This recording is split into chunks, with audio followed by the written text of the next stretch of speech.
pitches. This area right here, that's where Tim Hudson wants to own. The game is won and lost for him there with sinkers, cutters, and splits, whether to righties or lefties.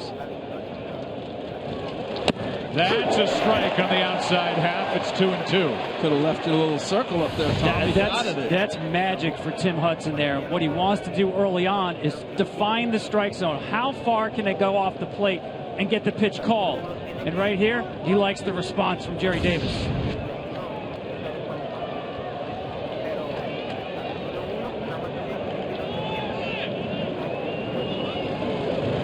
Not in looking, one away. Well, you see the reaction of Matt Carpenter, not too happy with the strike zone. For the first hitter here, this ball, he feels like it didn't get back. Watch him wipe the line when he's finished with this swing. This kind of set the precedence. He's painting on both balls. He got the strike one, and here's strike three right on the corner. To the hitter, doesn't look like that. Now John Jay, who is 3 for 6 in this NLCS. With 1 out, nobody on. Ball 1 upstairs.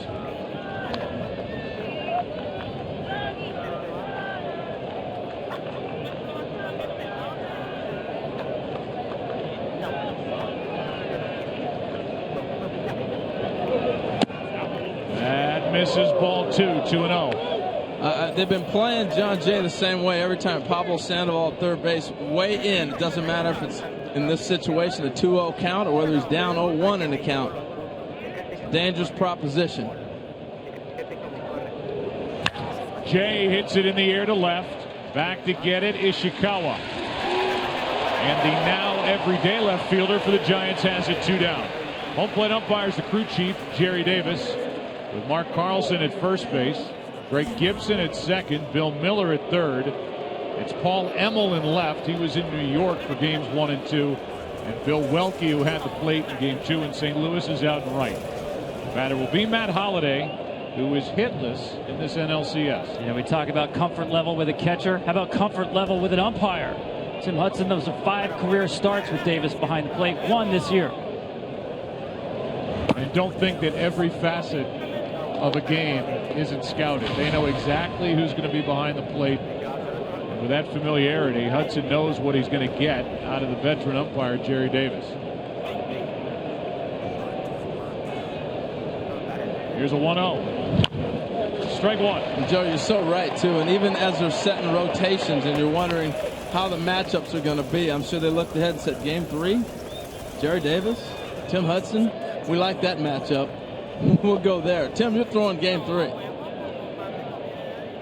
He's a low ball umpire. You got a low ball pitcher. And you can't ask for anything more. Matt Holliday is a low ball hitter and will await a 1-1 pitch. Cardinals have banged out 11 home runs in 6 postseason games. This to the right side. Panic. Perfect start for Hudson in his first LCS start. Now it's Lackey's turn. Out of the first in San Francisco, no score.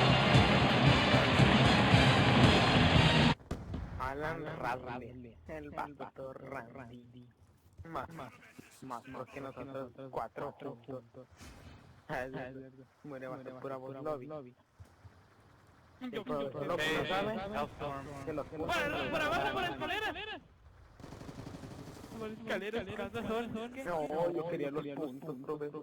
Bueno, como es que no tengo racha. In the right. Por ventanita. Y va, ya se lo fumaron. Be advised, hostile RCXD spotted. Se cuida hasta el salto. Ahí viene un carrito, no se ve por dónde. Hostile lightning strike inbound. Me curan por la espalda, por la ventana. Este carrito matado. El carrito matado. Pinche carrito como apenas puede correr. Hey, he's coming up from the top.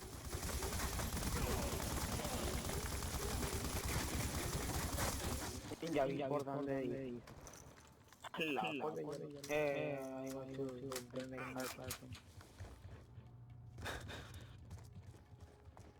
ya lo van a tener. No, ya no se va a retirar. No, Gustavo, eso lo sacas, pero cuando... Ya sé, la cagué bien culero. No, mija. Hijo, atento, muchacho. Hardpoint locked down. Oh, no. Hey, he's up top. Hardpoint contested.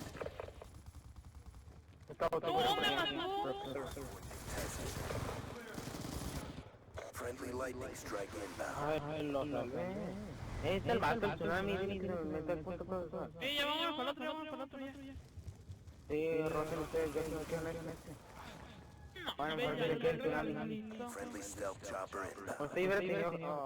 Ah, sí, tiene amigo. Ay, qué bien.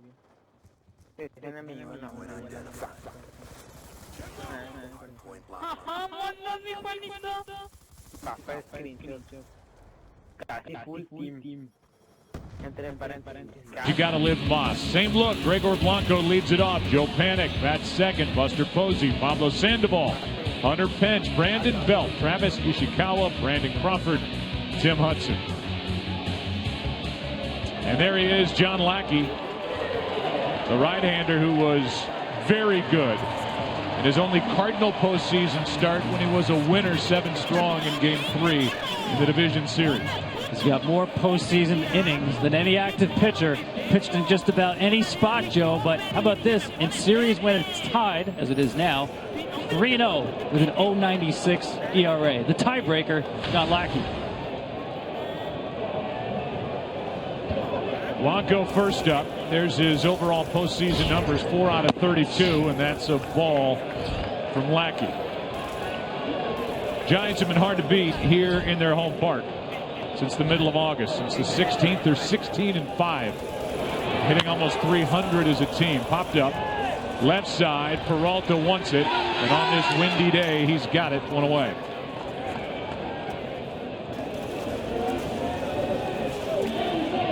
Batter will be Joe Panic.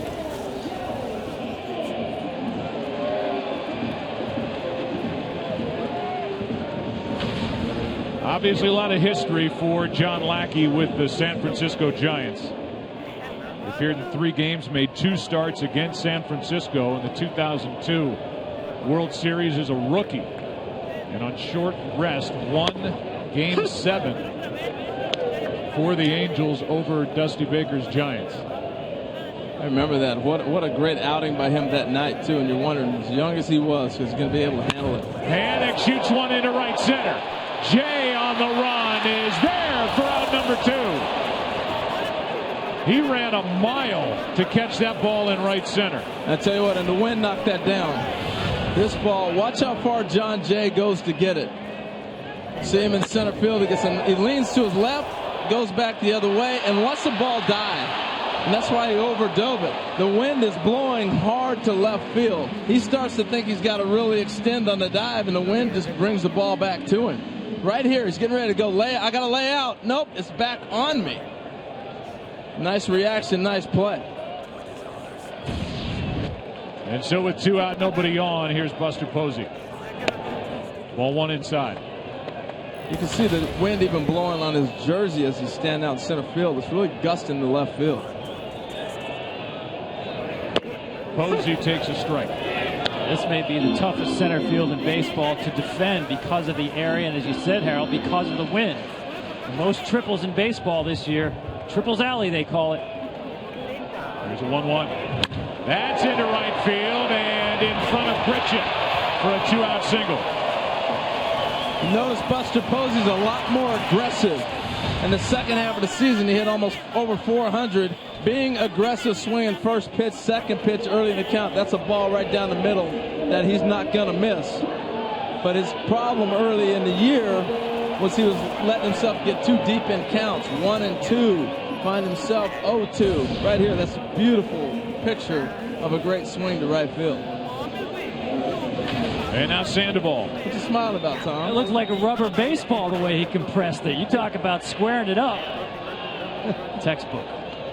They love the Panda here in San Francisco. A breaking ball drops in, strike 1. Giants have now gone 158 plate appearances since their last home run. And it was Brandon Belt's game winner in the top of the 18th in Game 2 of the division series in Washington.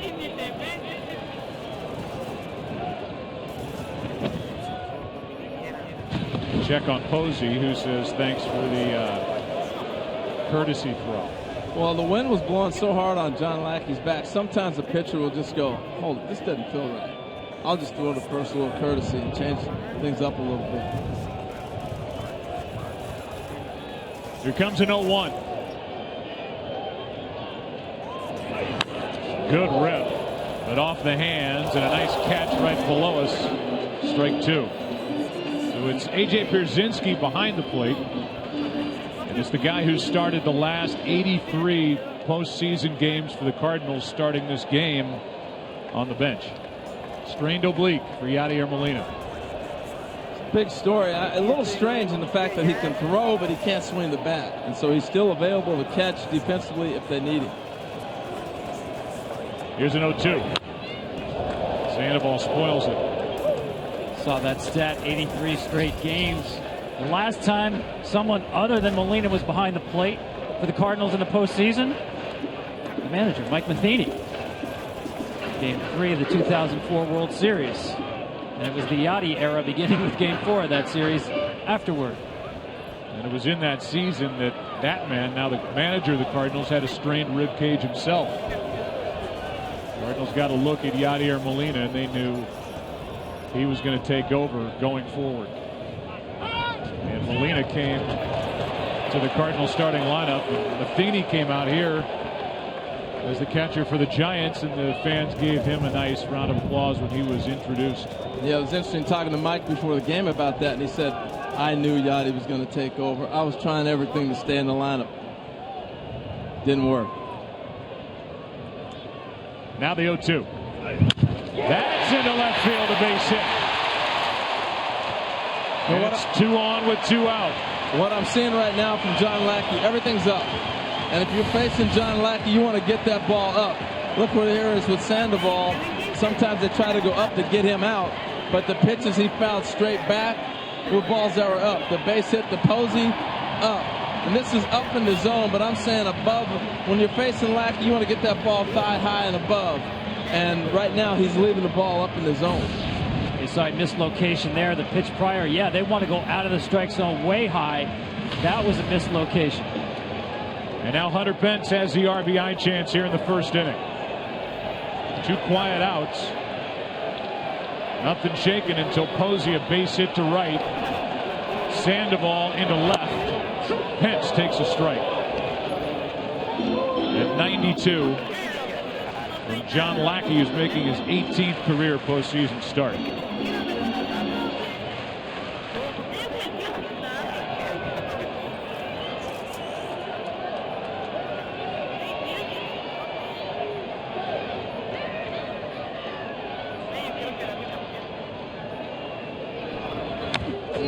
Big rip, strike 2. Another ball up.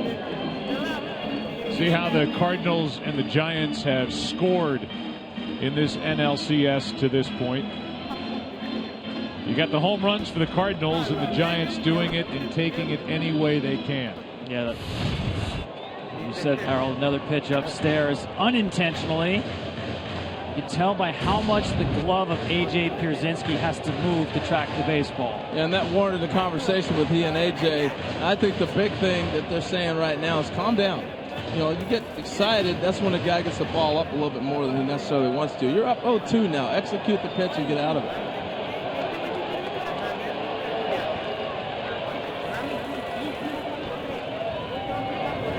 That's down the right field line. It is fair. Posey will score. Sandoval digging to third. They'll hold him there. 1-0 Giants on top. Great piece of hitting by Hunter Pence. And again, the ball is up on an 0-2 pitch. When I was saying execute the pitch, I think get something down. Look how high this breaker ball is.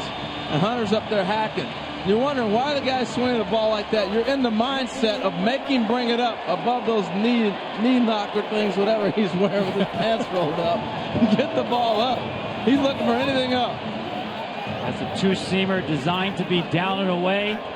Again, the glove of Pierzynski has to travel a long way because of the mislocation. And this Giants team, Joe, has just been lethal with 2 strike counts in terms of trying to put them away. Cardinals pitchers continue to have a hard time. Now it's Belt with first base open. Runners at second and third, 2 out. Giants with a first inning lead.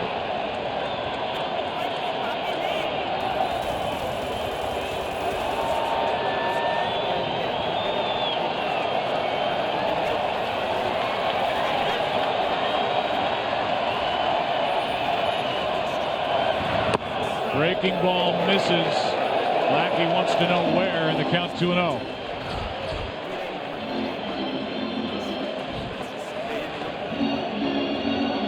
Lackey still looking in after that pitch.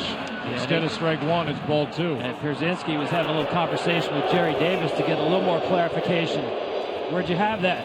Outside, up?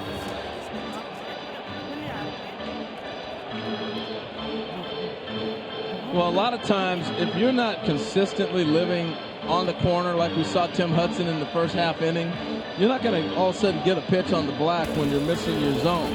Because now it's about presentation, and when your catcher's moving to go catch balls, you're not going to get a lot of pitches because the presentation and how it's presented does not look right. That's ball 3, 3-0.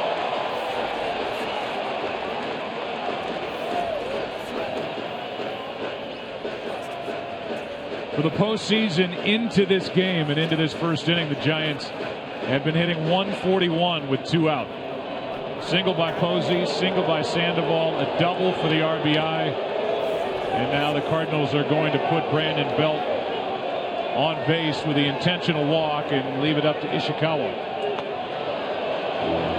Well, here's a look at the 3 base hits that they got. Remember, you're facing John Lackey, make him get the ball up. Here's the first one to Posey, up in the middle of the zone. Here's Sandoval, up out of the zone, trying to waste one. He hit it. And here's Hunter Pence, a high breaker ball down the corner that drove in the run.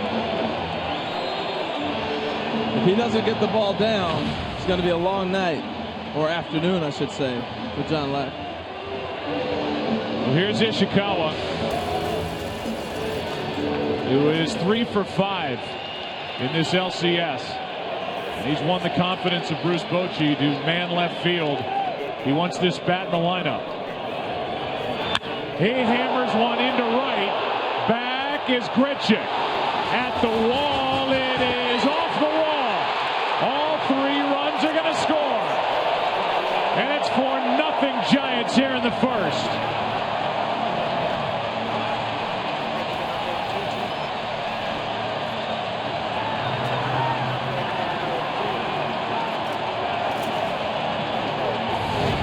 We talked about center field, right field just as difficult. Watch Grichuk. He gives up on the ball thinking it's going to be high off the wall. Look where it hits. The bottom of the wall. Difficult right field. Again, the wind knocking down the baseball. Squared up nicely by Ishikawa. Grichuk is thinking that ball is going to carry off the top part of the wall, and instead the wind knocked it down. He's thinking top of the wall. I'm thinking water. That ball was torched. You saw it perfectly squared up on it. And again, we've been talking about the wind all half inning. And I guarantee you, he gave up on it thinking it's going to be in the seats. And it just continued to blow. And that you watch his eyesight. He doesn't expect it to be down that low at all. And Lackey sees it and says, come on, man, that ball's got to be caught. That's just inexperience right there. Not familiar with the ballpark. Well, Grichuk is in the lineup for his defense as much as he is for what he can do with a bat. He is head and shoulders a better defender than Oscar Taveras. That's why he's there.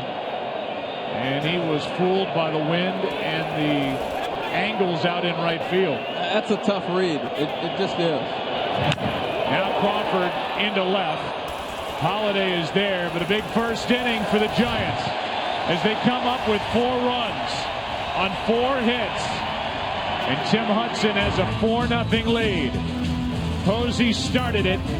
Ishikawa emptied the bases.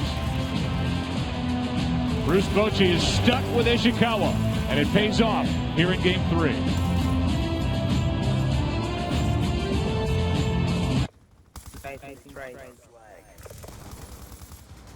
Flag is back at base. Professor in the back, behind. No mames, cuidado con esa madre. Ya está media guancha esa cosa. ¿Ya la estuviste? No, está medio guancha. Hostiles have taken our flag. Profesor, ¿y si nos podemos cambiar todos? Cubriendo la bandera. Flag has been taken. We have the Esa enemy. madre me está siguiendo a mí. Es que el tsunami, ¿para qué se le deja ir al de la bandera? Hellstorm missile inbound. Hostile flag returned. Ah, que el tsunami en vez de que la jale por el otro lado, la jala por donde viene el de la bandera. Enemy flag acquired. De nada, Flag is secured. de nada, Flag returned. Lo salvé de una y bien grande. We have the enemy flag.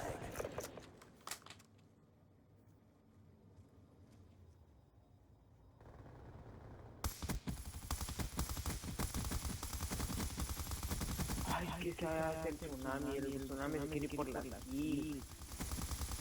Our flag carrier is down. Hostile flag returned. One more down.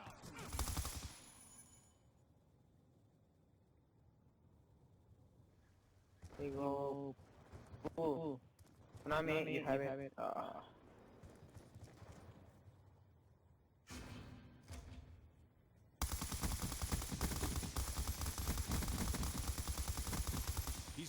Enemy flag acquired. Profesor, la voy a agarrar por pudo.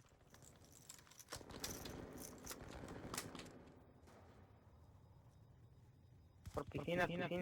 Pudo.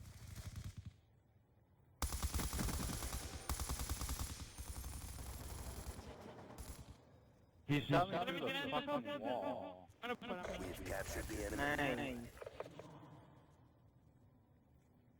Bueno, okay.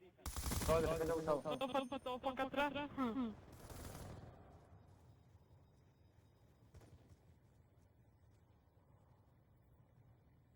Yo no tengo ninguno, se me olvidó cambiármelos otra vez.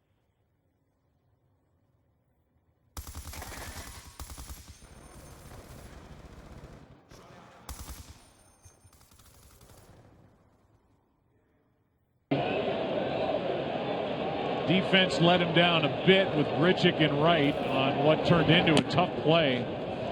That ball, as you said, Harold, was scorched into the wind. It held up, and Grichuk basically gave up on it.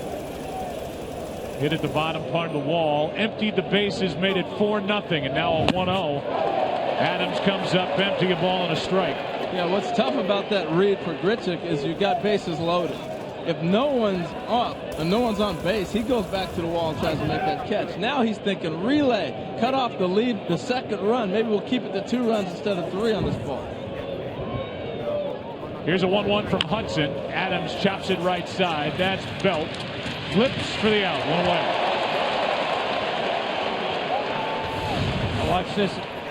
Grichuk is looking up. Here's where he gives up. But I noticed the fans upstairs in those seats, nobody was reaching for the ball. They had a good look at it.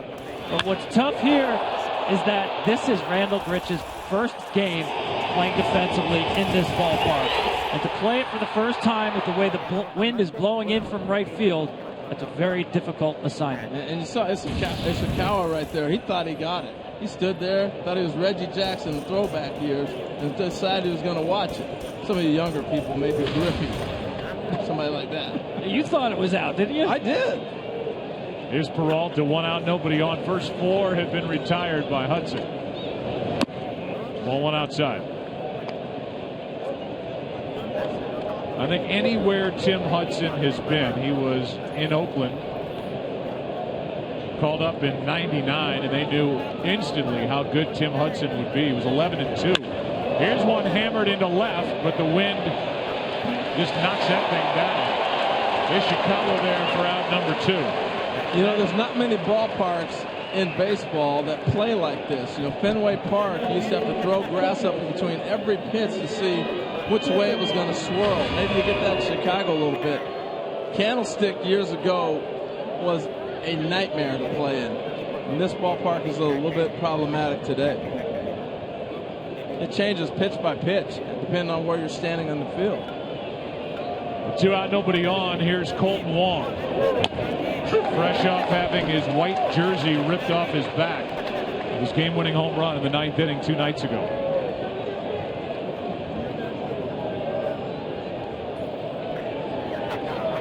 With the bases empty, Hudson brings it and misses with ball 1. He's talking, Richick is, with Sam Freeman about that play out in right. Strike 2 on Wong. You can go out there and take some fly balls and batting practice, read balls off the bat, but until game situation and the wind is picked up, even during the day today, see there the split change and that down and away location. Arm side run from Tim Hudson.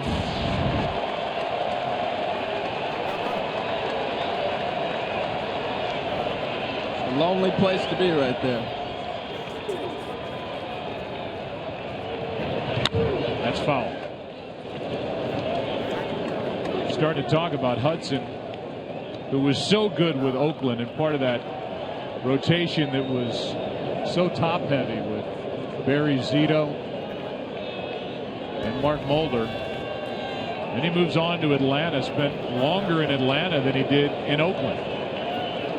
There's not a guy he's played with that doesn't consider him a great teammate. That's into center. That ball is going to get down and go to the wall. Colton Wong is going to have at least 2, and he's content with a 2-out stand-up double. Tell you what, we're watching a young man really flowing with confidence now, becoming a breakout player. He just hammers a fastball. After taking a split or a change, however way he wants to do it, he uses them both ways.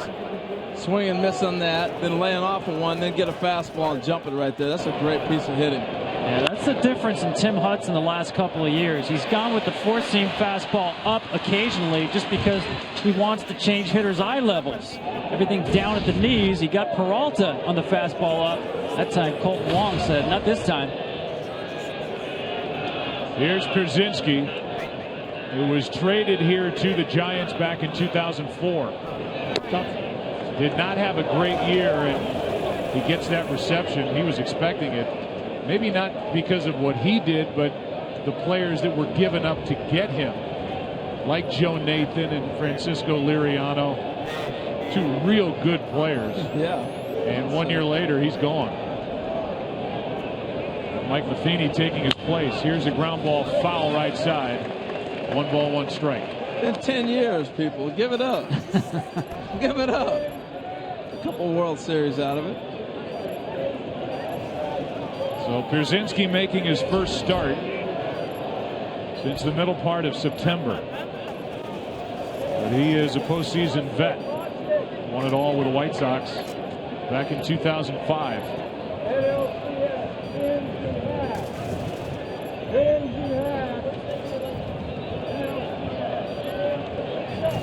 A double by Wong, a late swing and a miss by Pierzynski, strike 2. Well, when you haven't had any at-bats for a while like AJ, this is the toughest pitch to hit. That split that runs away from you and changes speeds on you. So now all of a sudden you're in a situation where you get this two-seamer running away. Now he comes back with a split or change. It's a tough at-bat for you now.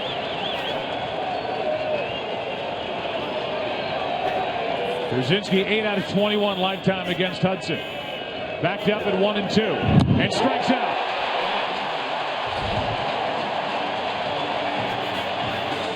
Hudson in charge through 2. And the Giants back at home lead 4-0 after an inning and a half.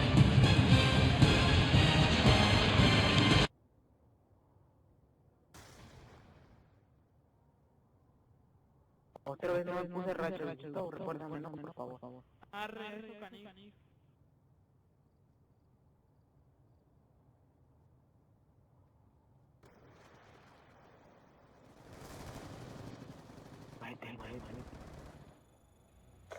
No mames.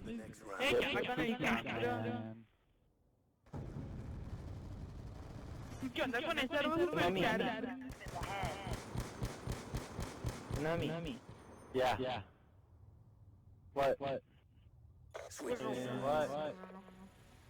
Wait. You have moved in the head. Clear the objective. We got the bomb.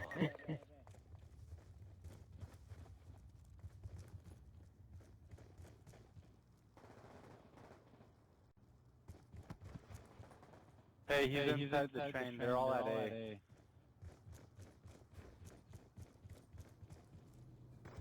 Someone come B. I got it. Bomb active. He's inside the train last time I saw. He's inside the train last time I saw. Professor, left. No, pendeja. Finish the mission. Pero tú estás ahí en el puente, tío, en el de acá al lado de ti. Profe. Left. Check the bomb.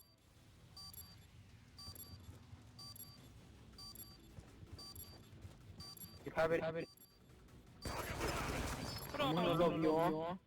Ah, huevo, se lo Ya no desactiva. Oh my God. Me quedo 5 segundos. Ya se dio que es broma. Bueno, ya se dio cuenta de que no es 5 segundos. Se la picó el vato. Como de volado pudo ir de allá, güey. Yo ya hubiera llegado ya cuando hubiera explotado. Pero ya sabes cómo son los enemigos que traen kaki.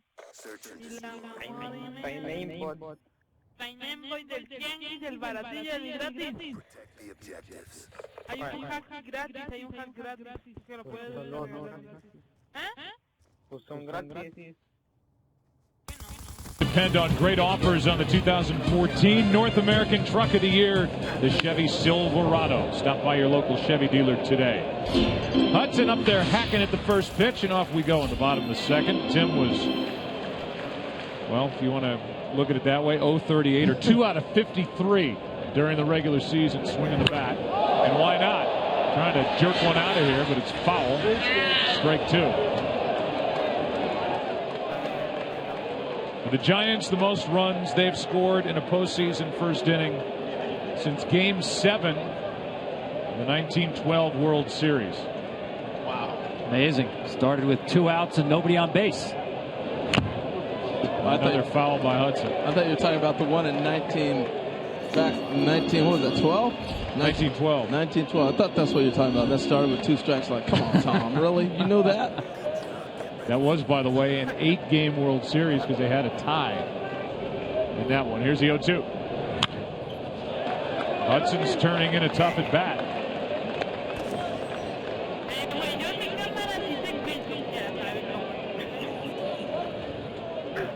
We will hear from both managers during the game. Have a chance to chat with them. Here's a high fly ball into left. Holiday is there. 1 away, and we join Kenny Rosenthal down by the dugout for more on Tim Hudson. Well, Joe, Tim Hudson in September, 8.72 ERA.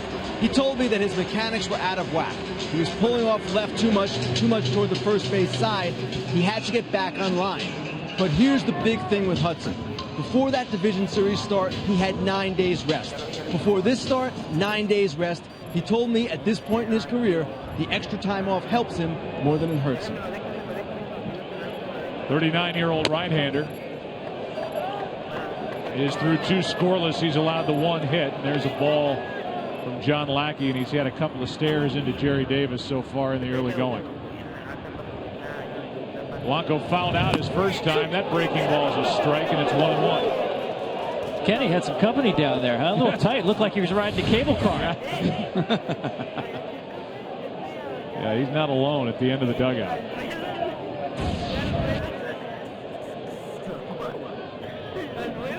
Here's a 1-1 from Lackey. Outside, 2-1. You know, we talk about fundamentals of the game so much, and one of the fundamentals I've noticed with both these clubs, particularly with the Giants and Blanco, after the pitcher hits, he's going to have a long at bat. He's going to take pitches, take a couple strikes, get going. Now there's a fourth pitch of the AB. And a strike to make it 2-2. That's so you get that pitcher back and let him rest and get himself right, get mentally ready. Particularly when you have 4-0 lead, the pitcher becomes more important sometimes than your at bat.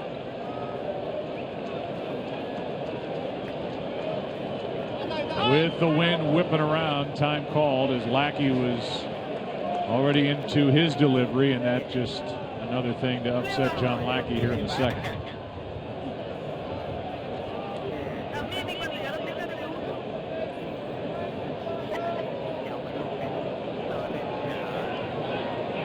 Here's a 2-2. Full count. Whitecaps out there. 80 degrees here yesterday. It's been real warm out here in the Bay Area, but it's chilly, it's windy, and thankfully right now not raining, which was in the forecast. Here's a 3-2. That's strike 3, 2 down. And the first strikeout for John Lackey. Well, backdoor breaking ball. He's able to freeze him. Nice job by AJ. Watch him just slightly turn the glove. Give Jerry Davis a nice look at it. It's a nice job really stealing a strike that was probably off the plate. And in the interest of full disclosure, John Lackey had Jerry Davis behind the plate once this year. 8 innings, 1 run. Gotta give equal time. Now an 18-mile-per-hour wind. That's the word we're getting. There's a strike and panic. The difference this inning, too, while he's getting some pitches that may be questionable or not, he's around the glove. He's not reaching 3 or 4 inches to go get a pitch, and now you're going to get strikes. Little pop-up left side. Room for Carpenter and a 1-2-3 second for John Lackey. Third inning rolls in. It'll be Grichuk, Lackey, Carpenter coming up for the Cardinals who trail by 4.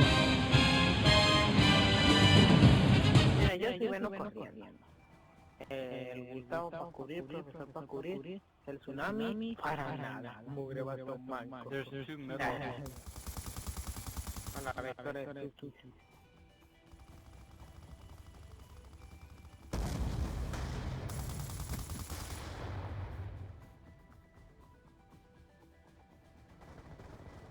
Enemy flag. No, por arriba.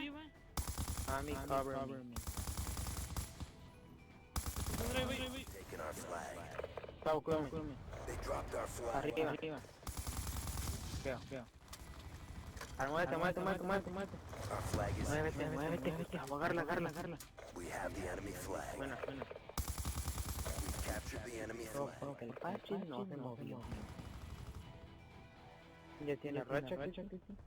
No, una de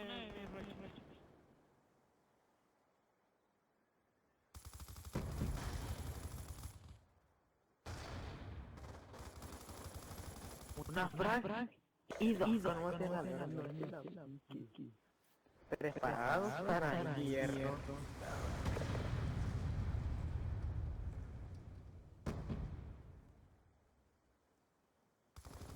We've captured the enemy flag. Enemy flag acquired. Profesor, ya me unas partidas. En las corrientes que lo dejaron 23-0. Carrier is down. Hostile flag returned. Estaba haciendo restrictions en el piso. Hostile flag carrier is down. We have the enemy flag. Hostiles have taken our flag. Chill. Hellstorm missile inbound.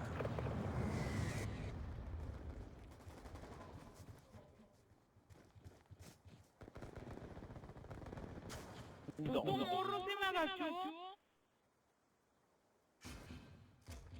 I can kill him. Hostile RCXD in your AO. He's one shot. One shot. No, my God. There were 2. Venga, 3. Pues me llegaron 3 disparos. No, ahí te viene por ahí por caja tú. Dile. Aguante, profesor.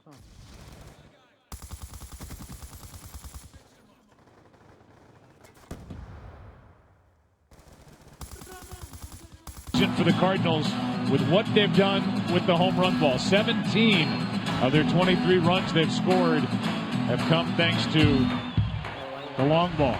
But you get the feeling today that for either team to score runs, they're going to have to chip away. The Cardinals, in this case, down 4-0. Because the ball doesn't look like it's carrying to right, and I don't think the ball's carrying to left either. No, really deceptive because the way the flags are blowing, you think it's going to jump out to left field. Richick takes a strike. And I think Tim Hudson may have something to do with that as well. Once again, dotting the I with that pitch to his arm side, down and away.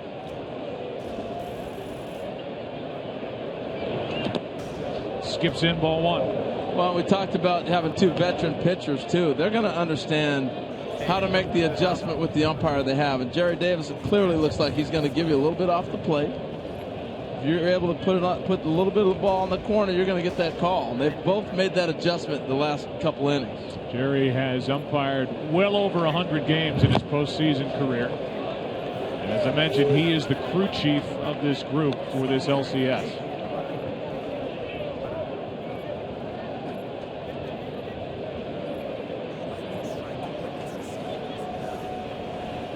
Here comes a 2-1 pitch. Richick, left side. Crawford.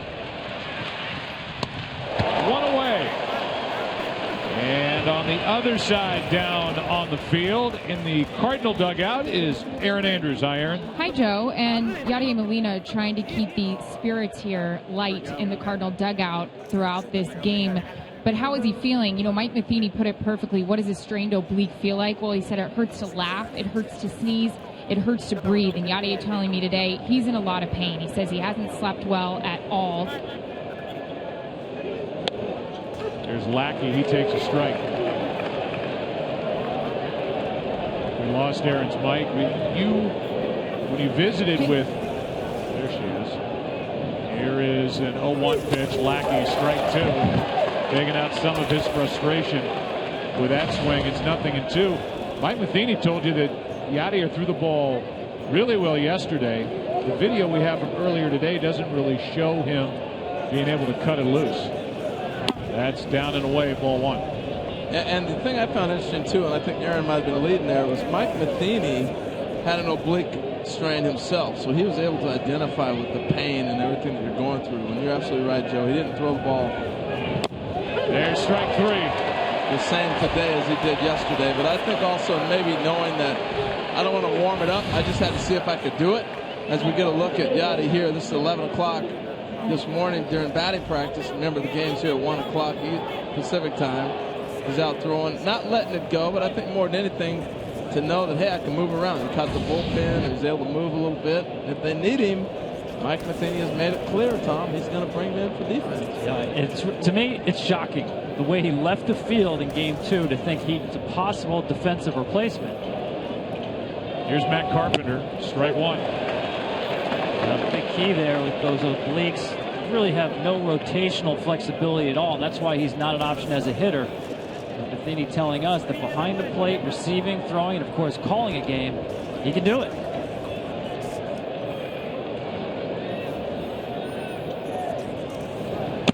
That's outside, a ball and a strike. You know, look at Matt Carpenter, Tom, and all I can remember was a story you were telling, I think Game 1, when he said, I'm not striking out again. He struck out first at bat, and he was disgusted with the AB. Yeah, he told that story about Clayton Kershaw last year's postseason. That's over below ball two. And had that epic 11-pitch at bat that knocked Kershaw out of Game 6. I agree. I mean, obviously he's a great contact hitter, terrific two-strike hitter, but what Tim Hudson doing right now is he's turning the plate into silly putty. He's stretching it horizontally. And he gets a wide strike there, and the count 2-2. He's a master. I mean, it's not on the umpire, it's on the pitcher to take advantage of what the strike zone is. And he keeps stretching this zone outside. And it's not so egregious that, like we saw with Maddox and those guys back in the 90s. And why not try to go a little further away? And the count's full. Absolutely. Yeah, that's the split that he likes with two strikes. A little more run and fade on that at 82. Perfectly thrown pitch. Carpenter just doesn't bite. So with 2 out, nobody on, here comes a 3-2 pitch from the vet, Tim Hudson. Hard hit, hit it to his right, inning over.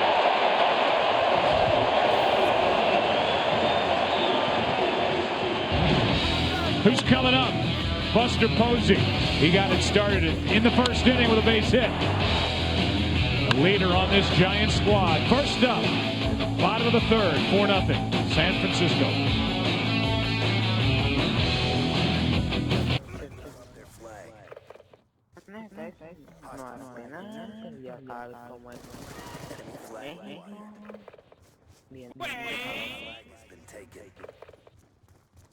Y si la cambiamos ya para que no la quita.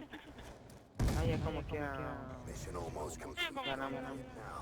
No tenemos ganar. Hombre, que ahorita nos quiten como 28 banderas. Rompe el Xbox. Ay, otra vez. Ahí viene Gustavo.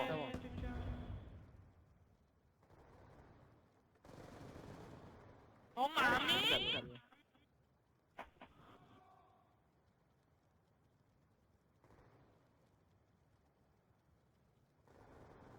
Flag carrier is down. It's too ¿Dónde? close. Fight harder. Ahora, mira, te va a Our flag is back at base.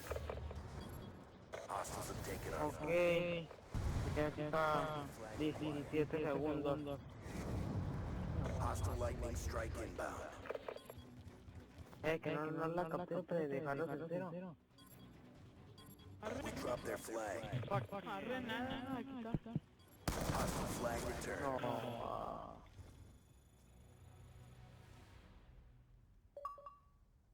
Y el tsunami todo trae. Ahora sí que en primer lugar, no, que... La bandera. A lamentable ya, profesor.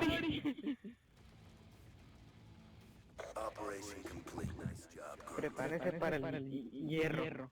A huevo, no quiero ver, no quiero ver. Prepárate para el bronce. O hierro.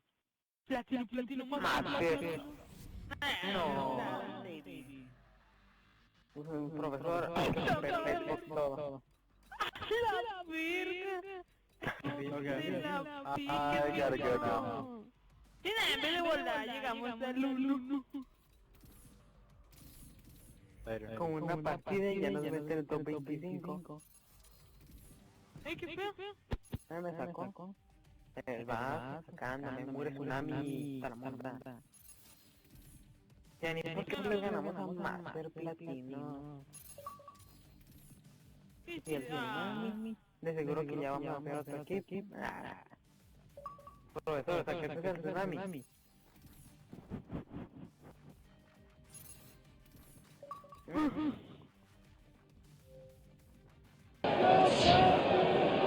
Buster Posey first up, tailing pitch from Lackey, strike one, underway in the bottom of the third inning. 4-0, the Giants lead. Is visited with Bruce Bochy during the break. Clearly his favorite part of his day here on this Tuesday, windy San Francisco, and the count goes to 0-2 on Posey. Well, just like Hudson's figured it out, so has Lackey. The difference in the first inning, he wasn't able to get the ball down and get that call. Now he's getting it down. He's on the corner. Here's the 0-2. Chopped to short. Peralta with a backhand and throw to get it. Good play defensively by Peralta and Adams. So here we go. Our visit with Bruce Bochy. It's brought to you by DirecTV. And the first question was about how well Tim Hudson's pitching so far. He does. He's hitting spots well. The ball's moving quite a bit. He's using his changeup and breaking ball in there too very well. And since he's getting his hit cleared up, he's been a different pitcher, and he's doing a great job so far. Well, you have stuck with Travis Ishikawa out in left field. He's handled left field just fine, and he came up with a huge hit for you guys in the first. He did. That's a hit we've been missing for a while, and that's a great two-out rally. Pence had 2 strikes on him and kept the line moving, and he really came through there for us. He's been swinging back well. He's done a great job in left field. He's been a savior for us. Appreciate it, Bruce. Thanks. Okay, guys. Thanks. First pitch of ball. Now a big swing by Sandoval. 1 ball, 1 strike, and Bruce Bochy is one of the best guys you can run across in the game of baseball. He lets these guys go play. He had his game face on, didn't he? Yeah, he I don't did. think he woke up looking forward to that interview. That's what the legal profession calls a hostile witness. Now he'll relax and enjoy the rest of the game. Yeah. Here's a 1-1 pitch from Lackey. Strike 2. Here's that play with Johnny Peralta. You're probably wondering, why does he end up backhanding this ball? He starts to barehand it the way he approaches it, and then he decides it kicks away, and he's going to barehand to reach back with the glove and backhand it. But he was going to barehand as he was coming in. Strange play, because normally you would not barehand that ball. Here's a 1-2 to Sandoval. That got it. Sandoval hit by the pitch, and let's see where it caught him. The breaking ball, he just pulled it, overthrew it, bounced, and hit him in the back leg. Oh, right on the kneecap. That hurt. So a chalk go flying, batter's box. Nice shot. Ouch. Left a mark, too. So Pablo down to first, talking to Roberto Kelly with Matt Adams standing there. A couple of big bodies at first base, and Adams and Sandoval. Here's Hunter Pence. Hunter had an RBI double and scored a run on the 3-run double by Ishikawa in the first. That's now 21 straight games Pablo Sandoval in the postseason has reached base. Ties the Giants record. A guy named Bonds, Barry Bonds, 21 straight also.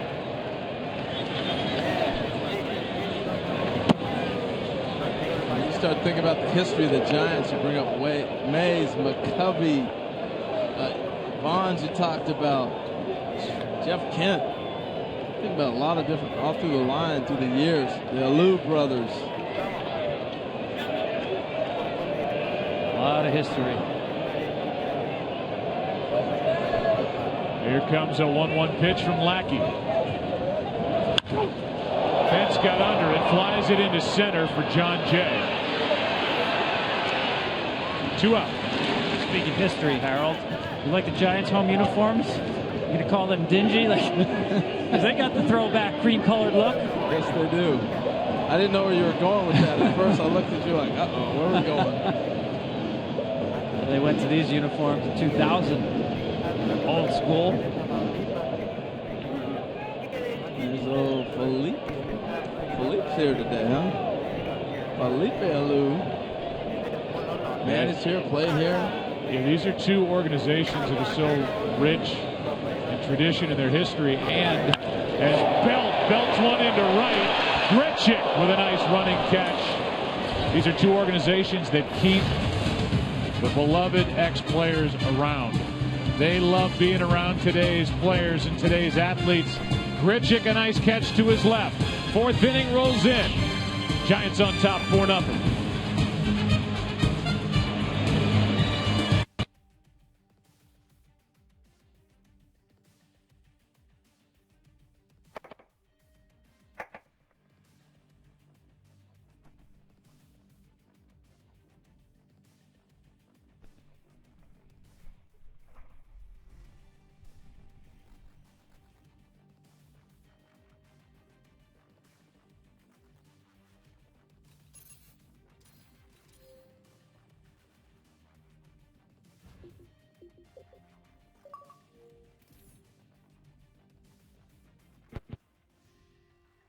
Where have they gone?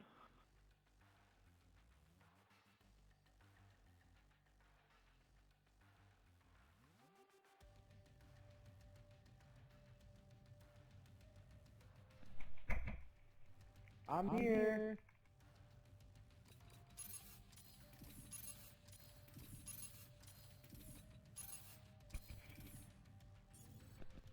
Hold up. We the boys. Hold up.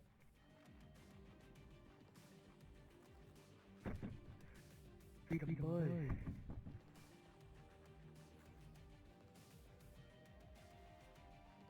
Why?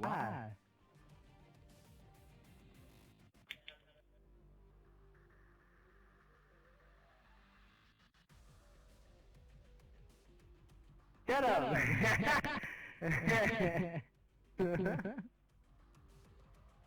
So bad is nowhere. Okay, I'm done.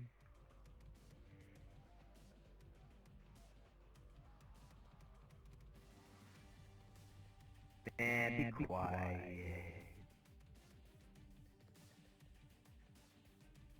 I think it's good.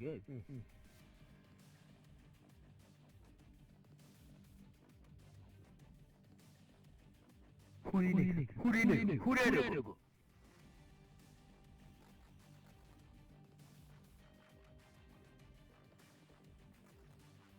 You ain't got nobody else?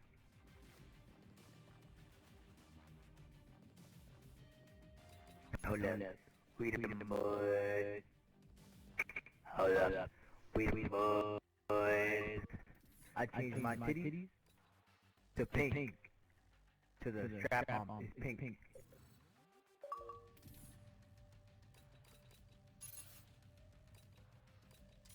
The catch he made in the first. Well, he went a long way to get it. We were talking earlier about the wind knocking the ball down. He thought he was going to have a full-out dive. Watch how far he goes to get this ball.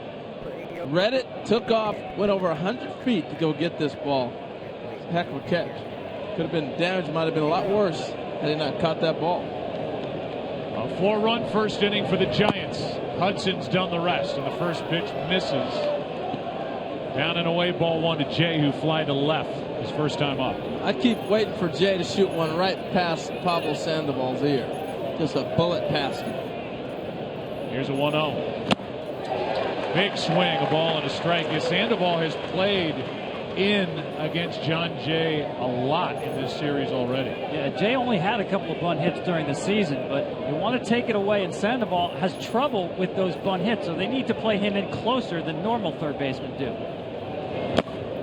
2-1. Normal third baseman, you can play back on the grass and still take away the bunt.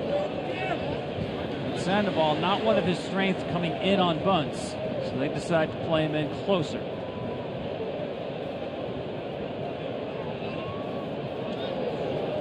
Here's a 2-1 from Hudson. 2-2. And that's exactly what John Jay's trying to do. That's why he's late on these pitches.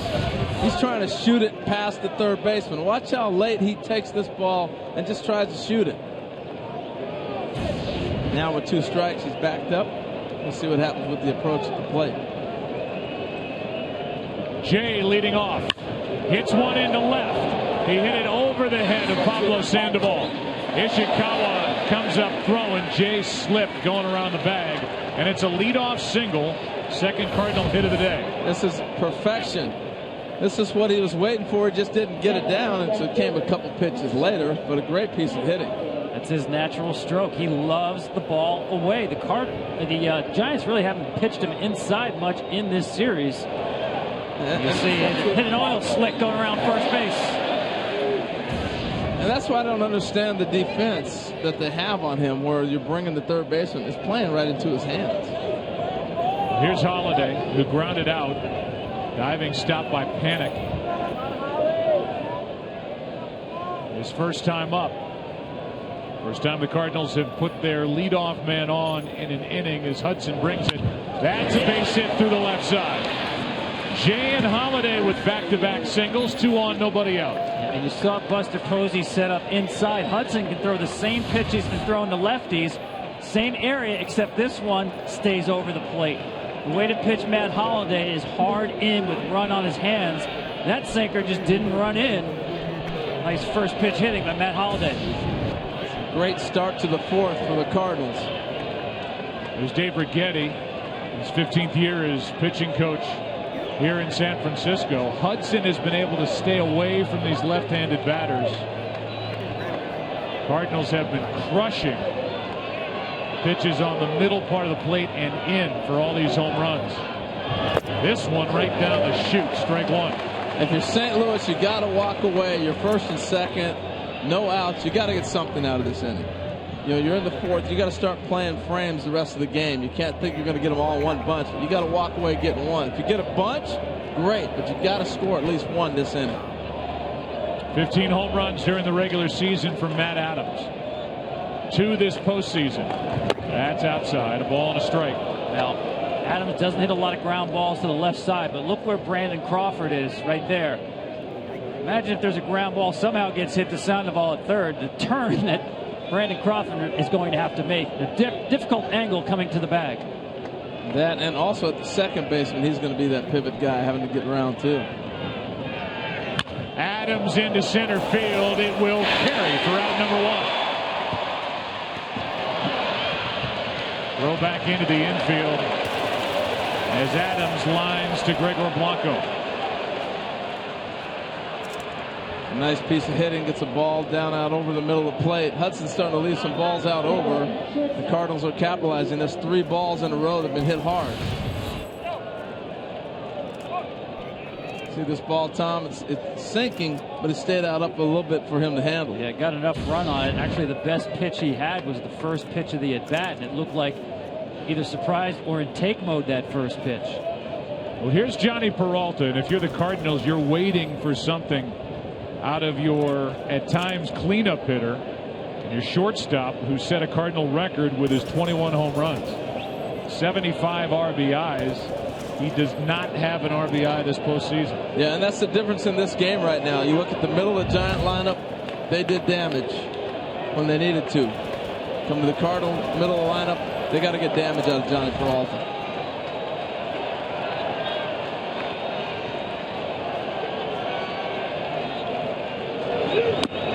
Ball 1. Right now you got to stay disciplined. Hudson's looking for that double play ball, that ground ball where you can get out of it. Peralta doesn't run real well. You got the middle infielders back a little bit deeper than maybe normal double play depth, but you can still turn it on him. That's ball 2, 2-0.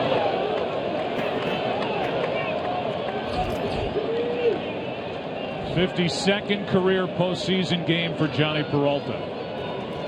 His last 11 hitting under 200. Has only 4 hits this postseason and 20 at-bats. That's a strike from Hudson, 2-1. That was the cutter. That's the pitch. And fastball counts. Designed to stay off the barrel, and this one actually kind of locks up Johnny Peralta. I thought it got a lot of the plate. He wants something better.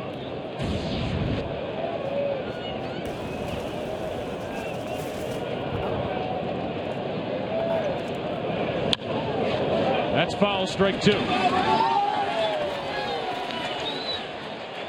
That's the book on Johnny Peralta. A lot like Matt Holliday, pound in with that sinker. Now he can go back in, or 2 strikes. He really likes the split.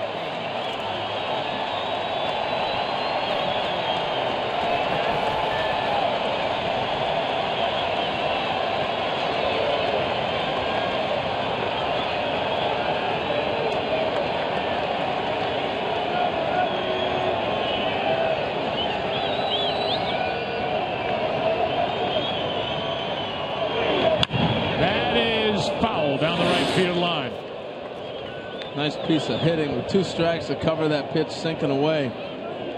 You know, talking with Matt Carpenter before game 1, he talked about the struggles Peralta had at the beginning of the season. He scuffled and how he never panicked.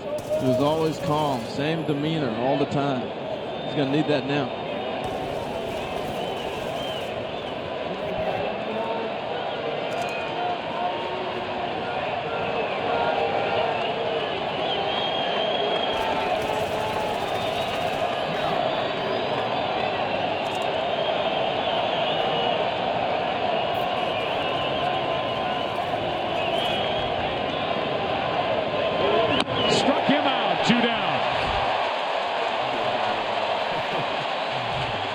Well, he did a great job of saving that curveball for the out pitch. We saw the splitter, the cutter you're talking about earlier. Look at the break on this, and you can tell by the reaction of Peralta. Look how far out in front he gets trying to hold back on this pitch. It's something that he had not seen. That's, again, varying the speeds on the pitches that he saw. Look at the break on this one. A little bit bigger than what he'd seen earlier. I guarantee you Johnny Peralta had no idea this was coming. Tim Hudson rarely throws the curveball through, only 2 in his last start against the Nats. Picked a good time to break it out. Now it's Colton Wong. doubled his first time. And the confident rookie takes a strike. What a job by Hudson to battle back from a 2-0 count to get Peralta for the strikeout. And here is Wong, 2 for 7 in this series.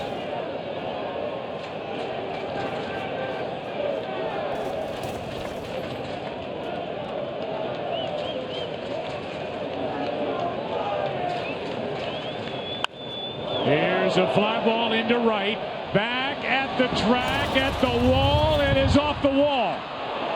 2 runs are going to score. Digging for third is Colton Wong, and it's a 4-2 game.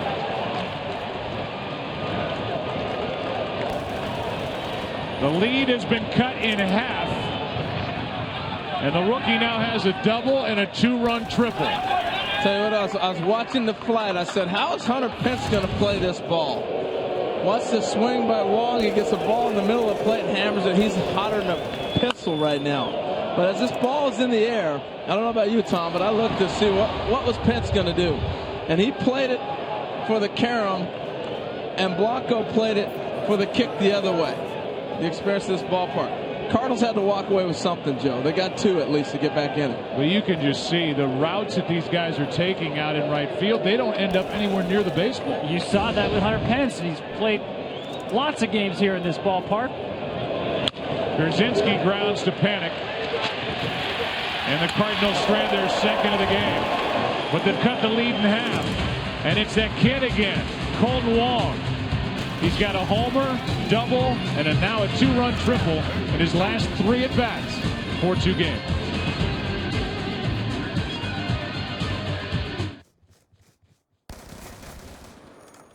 Where'd you go?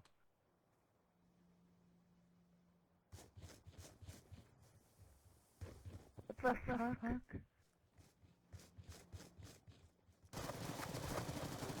Yo! How'd you get over there? Be advised, hostile hunter-killer drone inbound. Better get inside, little man.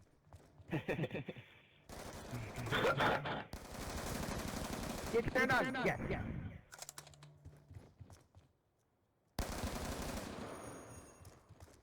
You better get inside.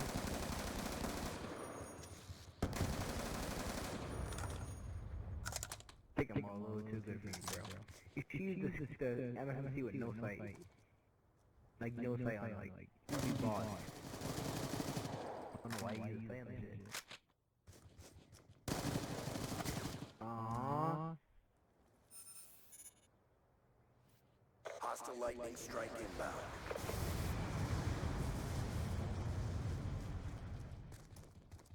Bet you jumped right back. Fucking did. Alright, I got you. Okay, you. But first, kiss you.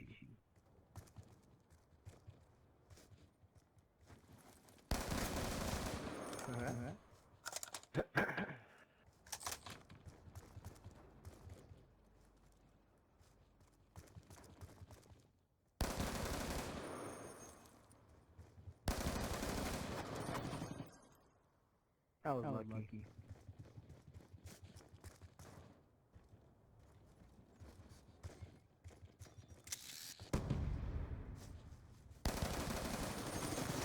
Aww.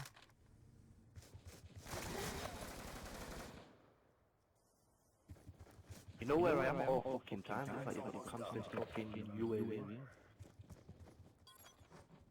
Hi.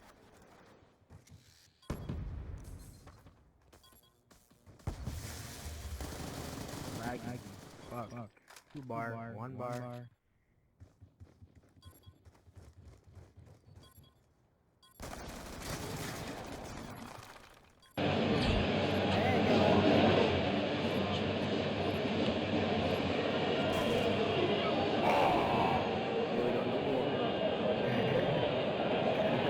Well, it was Ishikawa who hit a ball in the first inning that was knocked down by the wind.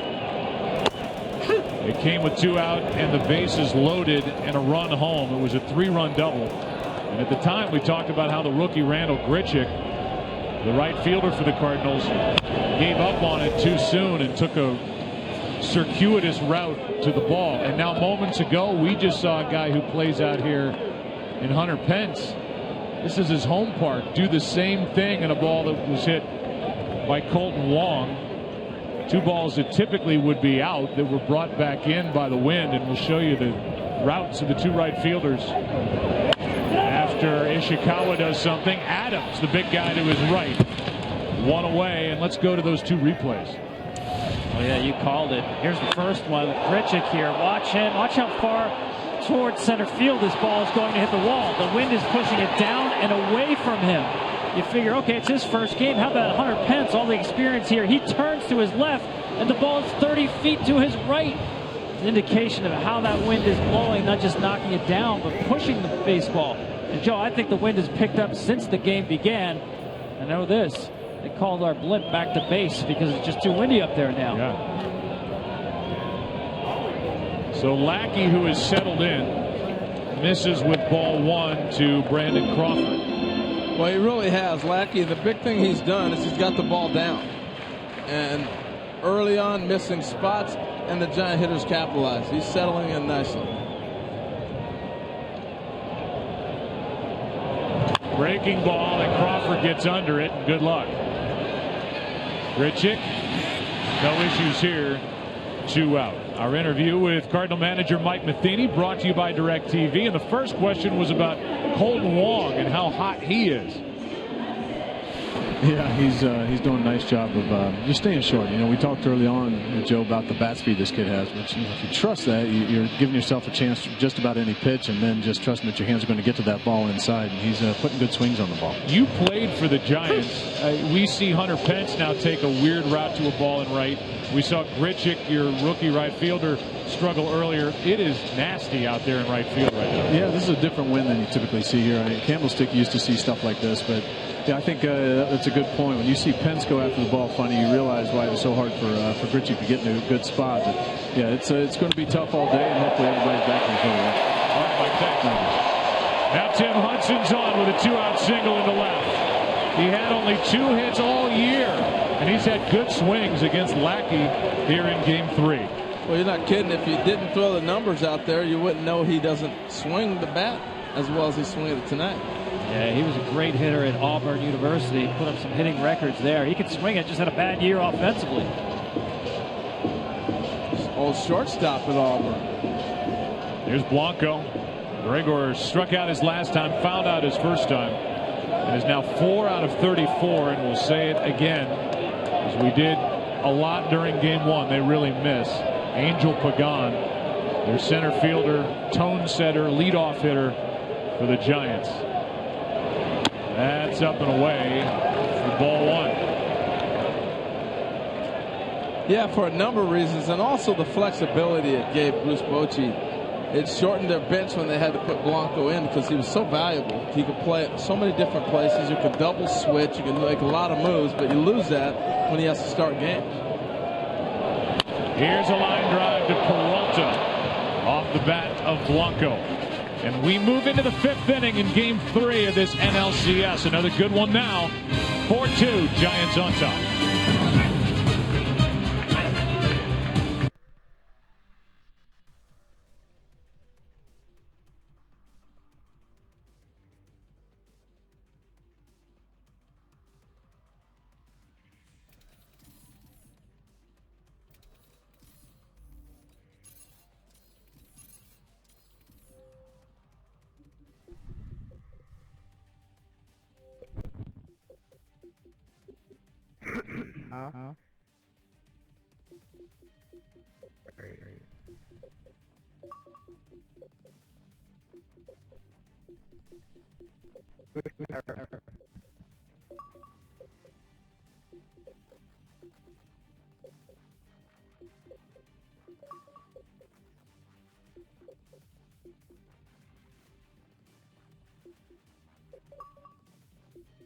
You might be watching MLG. Like Major League Gaming, like optics and stuff.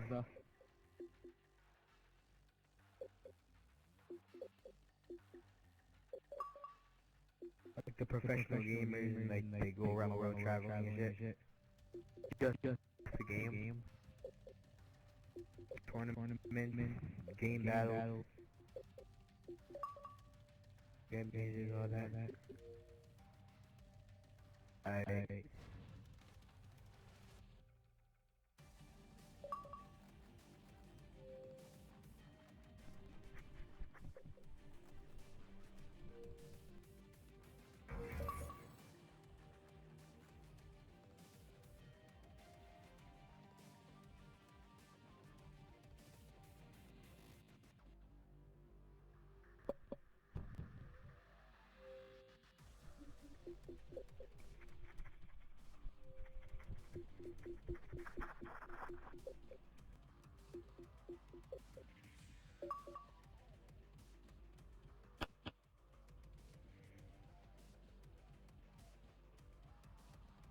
Yeah, I'll play a couple games.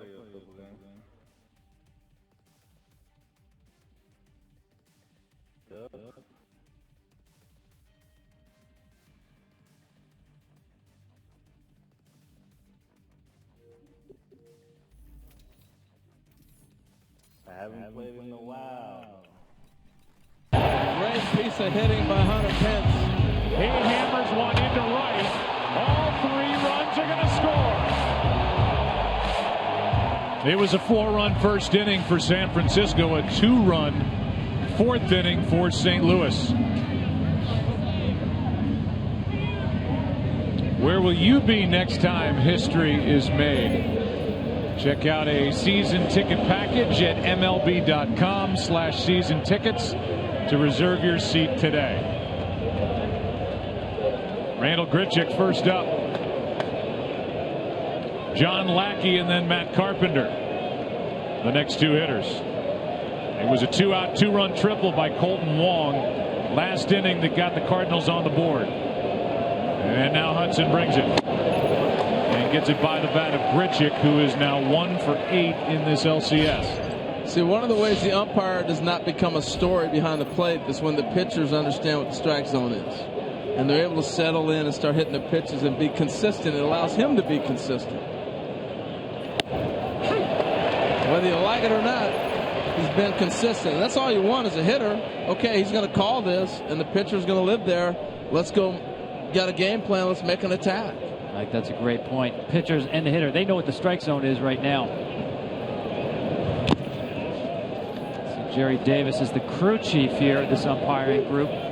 Goes back to Joe Torre and his theory as a manager. He always thought the 3rd game of a series in the postseason was the most important game. Go back to the '96 World Series. He said his biggest decision was having David Cohn, the veteran, start Game 3 in Atlanta.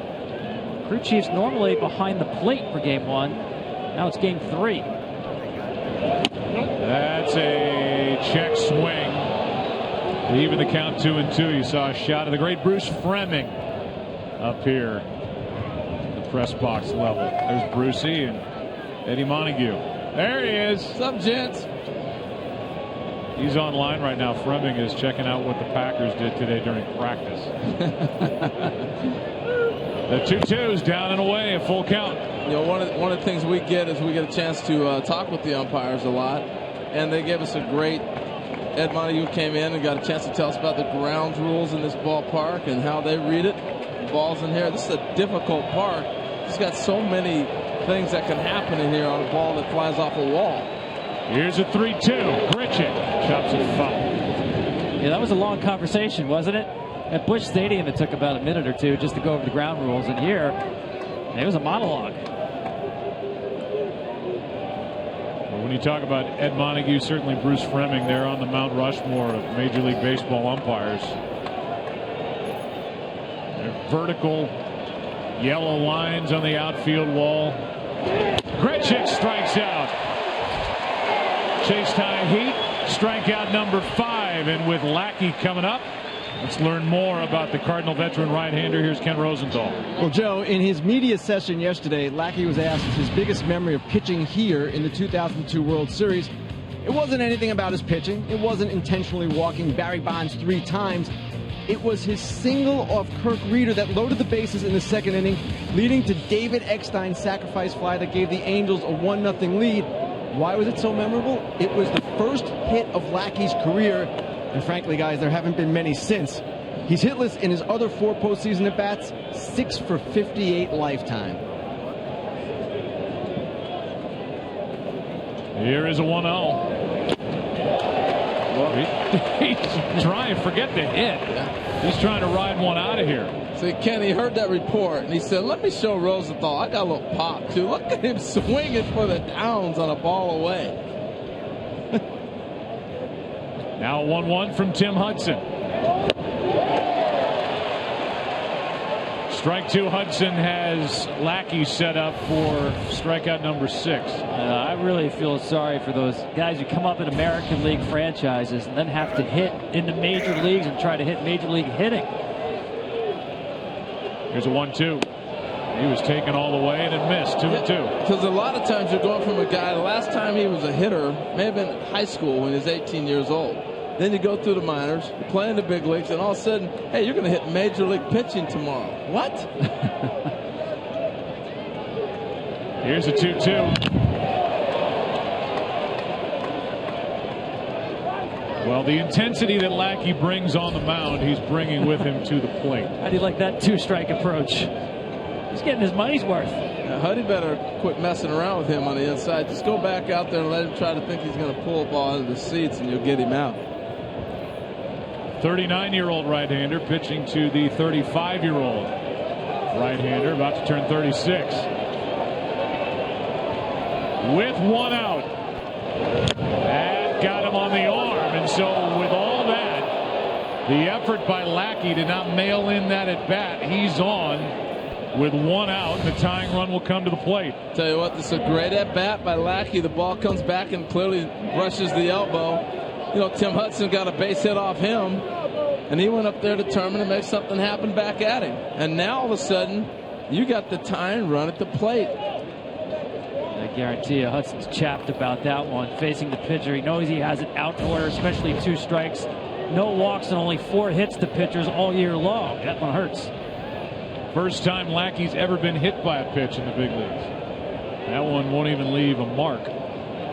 Just grazed his elbow. Now Carpenter, who's got 4 home runs this postseason, takes a strike. Going to take something extra special to get the ball out of here today into right, like what Bryce Harper did in Game 4 of that divisional series, and that ball he hit off Strickland.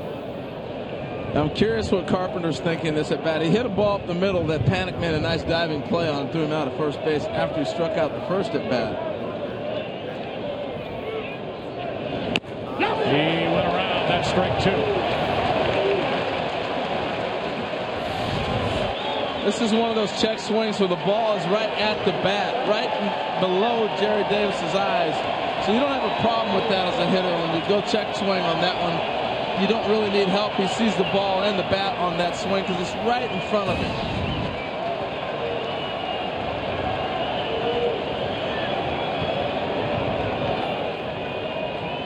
One on, 1 out. Back to Hudson. To second out. On to first. Double play. And just like that, the hit by pitch is erased. Halfway through it. Game number 3 of the NLCS behind Hudson. Thanks to a 4-run first inning. With these guys coming up, Giants lead 4-2.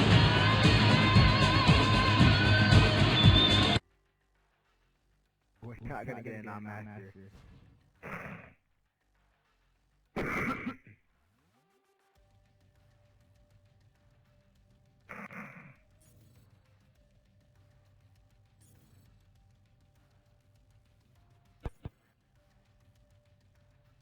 Oh, it's Opti Van. Is that real? No.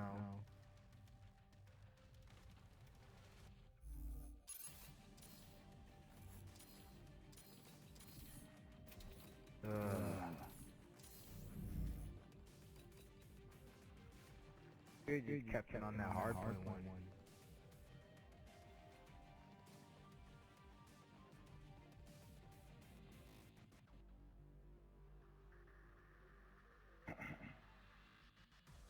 I'll be good, bro.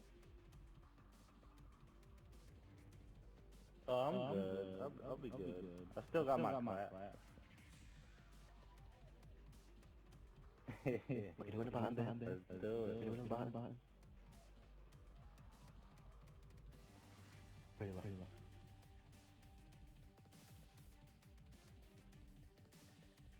I know what to do with that finger.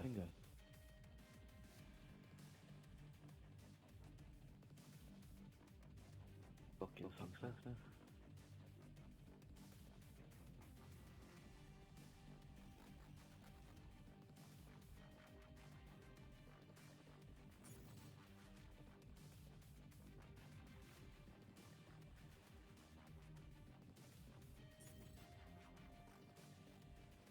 Alright.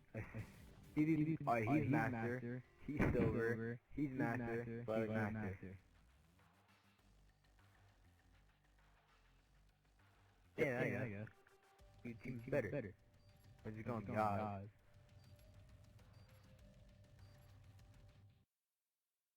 Yeah. Yeah, buddy. Tell me where you want, man. But do some work.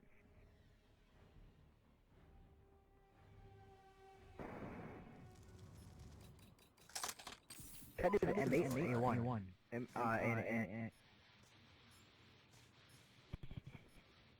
Up to where do you want now? you mean tractor alley? Yeah.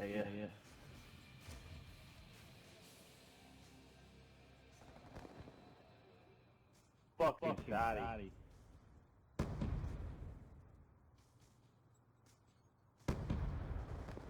The #1 app for live baseball. Stay connected with every pitch. You get highlights, replay, reviews, scores, live radio broadcasts, and more. Get the At Bat app for your smartphone or tablet. Here's Panic.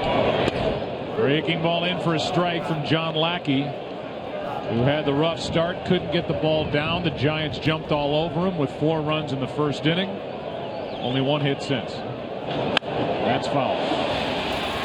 Let's go back to that double play. Well, this is textbook. Watch Tim Hudson catch the ball. Watch how quick he gets it to the shortstop. He's going to get it to Crawford before he even gets to the bag. Now he can make the adjustments that are necessary for him to do. What a turn. What a play. That's his reaction and his wife's reaction. And the kids. Kim.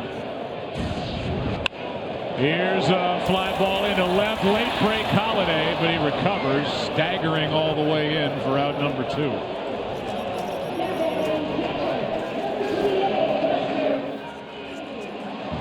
Tonight, Game 3 of the ALCS. They were rained out last night, featuring the Orioles and the Royals on TBS. And tomorrow, Game 4 of that series at 4 Eastern on TBS. Then our NLCS coverage on Fox Sports 1 continues. Game 4 of this series beginning at 7:30 Eastern. That's tomorrow night. Here's Posey. Strike 1. John Lackey's done a couple things since that first inning. He went to the breaking ball a little bit more. It allowed him to really get into a nice rhythm and settle in.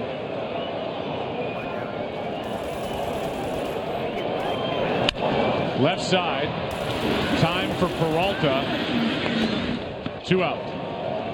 Yeah, see, you're right, Harold. I think he came out of the game initially with a game plan of 4-seam fastballs up.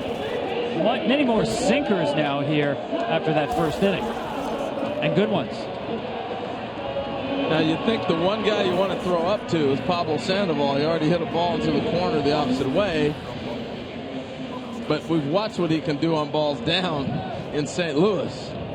He's just covering everything right now. Yeah, I mean, he's not in the entire category of Vladimir Guerrero, but a guy that seems to be able to hit the ball really wherever you put it. That's ball 1. I mean, Vladdy, go back to even Kirby Puckett. You know, a guy that's going to swing from toes to head and hit a ball hard. It's one thing to swing at him, but it's another thing to handle any pitch and be able to hit it hard. Just born to hit. Switch hitting Sandoval takes a breaking ball down on the count 2-0. And we've seen more of this, Joe, where he gets himself into hitters' counts.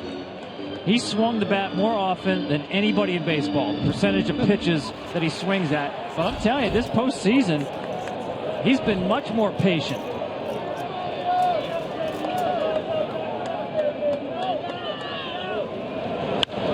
2-1. And that's the other thing we've seen. He knows when to let a bat fly in certain situations and when to guide a ball to drive in a run. You know, we hear the phrase professional hitter all the time. He knows right here, 2-0, I'm letting the dog fly. You know, and we've watched that a couple times already in this series. And other times, take it the other way and get the knock. Letting the dog fly. Yeah. Here's one to the shortstop, Peralta. The inning is over. It will be the 2, 3, and 4 hitters for the Cardinals in the 6th. And that includes Matt Holliday, who's coming off a hit, his first of this series, his last time up. 4-2 Giants.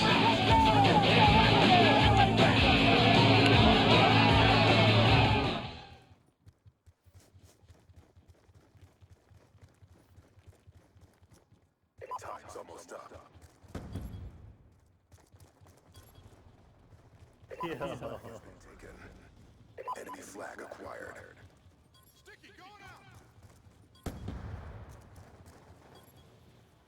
Kill those kids, yo. Kill them. Our flag carrier is down. Nope. Advised, hostiles have returned their flag. Be advised, hostiles have captured our flag.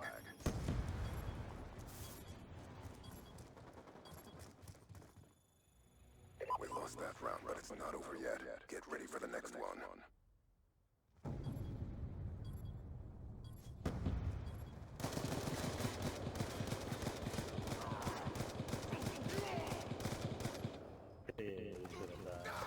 Halftime. Capture the flag. Secure the objective. Yeah.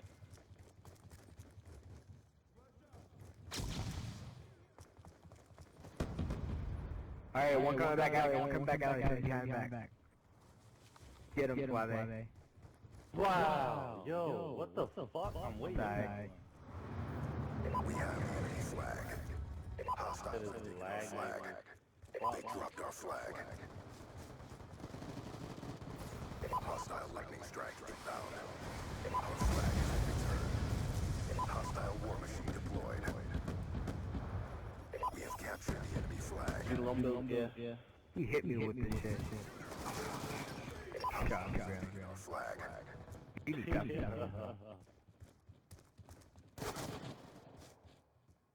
Spawn me right there.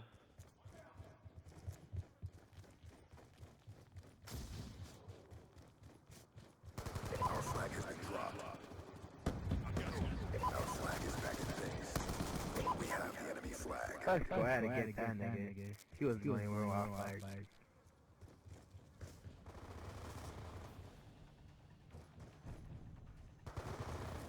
Watch out. Get back inside. Let's go. Drop flag. To him. Hostile flag carrier is down. Our flag has been taken. Enemy flag acquired. He has allowed 2 runs on 4 hits. He struck out 5, hasn't walked anybody, but he's got the big bats of Jay, Holliday, and Adams coming up. 4-2 game and a strike starts the 6th. This again is one of my more intriguing ABs of the game. I just look at how Pablo Sandoval's playing him, and every time he seems to come up to lead off an inning, at least in this game. Pulled in at third. Jay goes the opposite way again. Tying run will come to the plate, Matt Holliday, and we take you now to Erin Andrews. And with Kim Hudson and her son, Cade, nice enough to let me do this interview while her husband's on the mound. Hey, Cade, let me ask you, how long has it been since your dad's advanced, as your mom said, to the next round? 16 years. Yeah, as you love to point it out. Kim, of course, What's that? Oh, and Cade's 9. Kim, of course, pointed out on her Twitter, which was a great follow. Look who finally made it past the first round when the Giants won the NLDS. You showed me your fingers covered with Band-Aids from when Madison Bumgarner pitches. What is it like watching Tim go today? It's nerve-wracking. I mean, we believe in him so much, but it's so nerve-wracking, and you just sit here. It's like watching a train wreck, you know? Like, what? Even though he's doing great, it's like there's nothing you can do. So Madison brought me some Band-Aids just in case, you know, Tim had a little hairy time, but we're doing good. We're happy. You're happy. All right. Well, you guys enjoy. Thank you for letting me bug you. Thank you. You will? All right. Here's Holiday with strike one. Action for the Giants guys out in their bullpen. Yeah, and I was going to say, this is his biggest challenge right here. Matt Holliday, nice little sinker. He's trying to get a ground ball, but these are the two guys that started the rally last half inning, or a couple innings ago when the Cardinals scored 2. It was Holliday's first hit. He's now 1 for 10 in this series.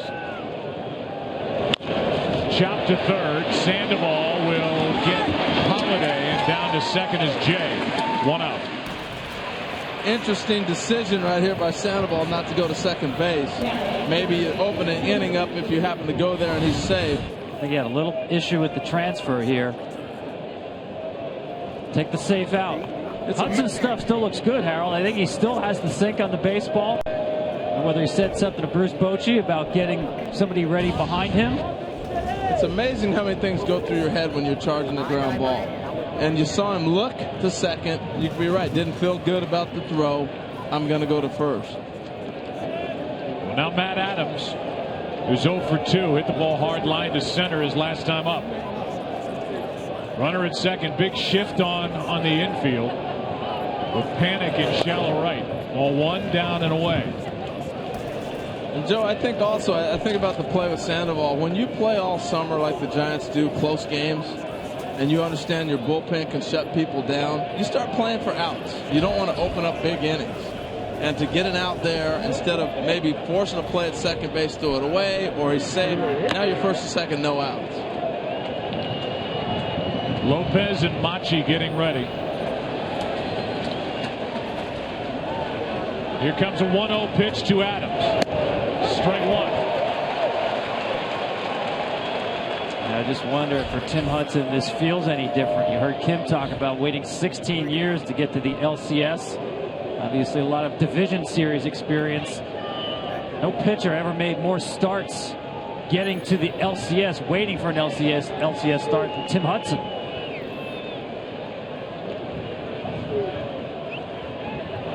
Adams to the right side, belt to the bag. Over to third is Jay with 2 out.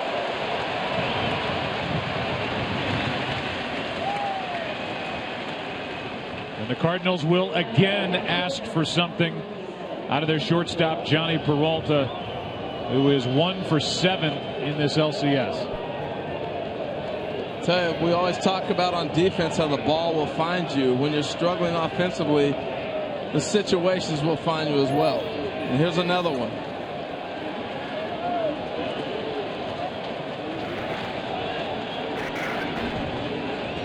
He's flying to left, hit that ball pretty hard, struck out his next time with 2 on and 1 out. Runner at third, Peralta, ball 1 inside. Boy, John Jay coming down hard down the third baseline. With Hudson throwing all the sinkers and balls in the dirt, he's hoping for a pass ball. He's anticipating it. He's ready to go if the ball kicks away and goes. You do that only because Peralta's been struggling as well. Other than that, you sit there and let him hit all day.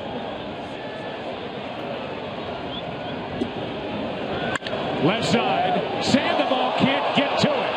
Hops over his glove. It's a 1-run game.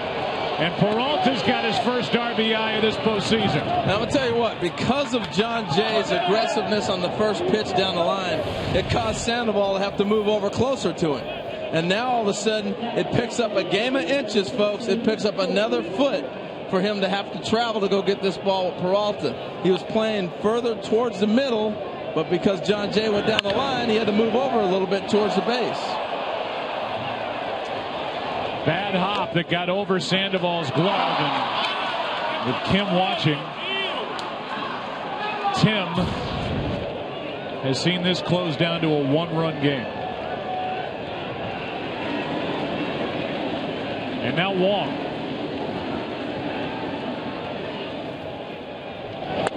Ball one again. Colton Wong, his last 3 at bats, he's gone homer, double, 2-run triple. He's feeling pretty good, isn't he? Has 11 home runs as a second baseman this season, the most all time by a Cardinals rookie second baseman. Tying run is on as the count goes to 2-0, and Marco Gonzalez, the left-hander, goes down to get loose. And I don't know. I can understand why he's 2-0, Joe. I don't know how to get this guy out right now. We've seen him cover all different pitches in all different quadrants of the strike zone. The home run off Romo on the changeup, the curveball off Hudson earlier in this series, previous series, a home run on a fastball from Kershaw.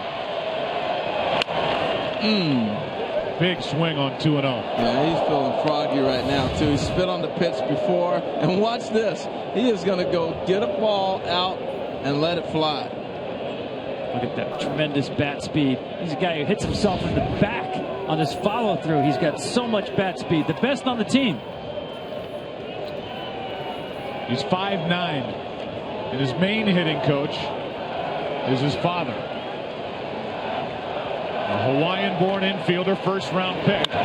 Hits the ball in the air to center. Blanco to his right to end the inning. Tim Hudson gets through the 6th. High fives for Kim. Is Tim finished? We'll find out soon enough. Bottom of the 6th. It's a 4-3 game.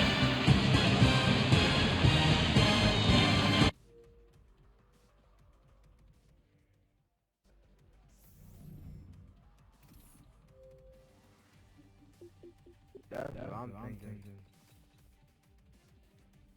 We're all platinum now. We best for. Wait, yeah, we are. Except for you. Your match rank 1. Yours. You joined?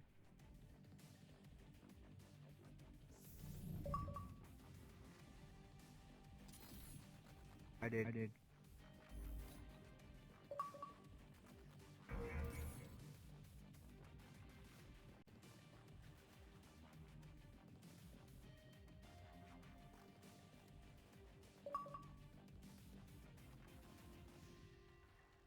Because it has 0 matches. Hold on, let me refresh it right now.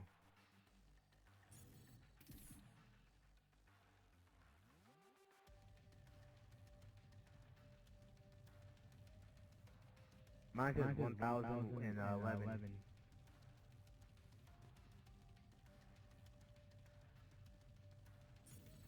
Same, it's like always in the freaking thousands. Mine isn't 1,000 right now though.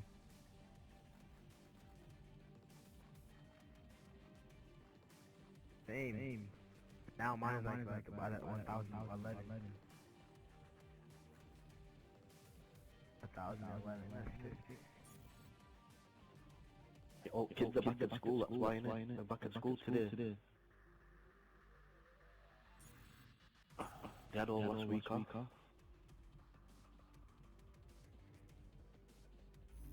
He ranked 1. I think you should keep it.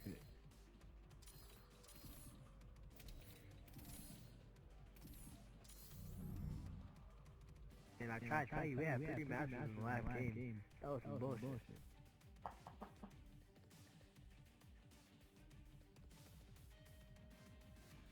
Yeah, because there wasn't any, there was like one master on that other team.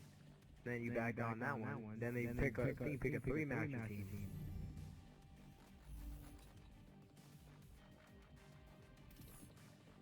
Yes, it was.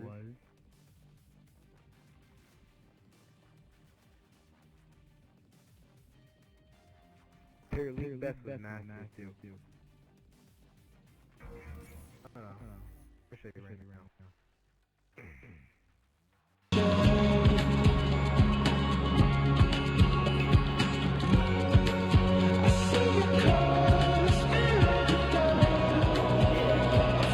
Another good game, another 1-run game now. It's 4-3, breaking ball, strike 1, Hunter Pence.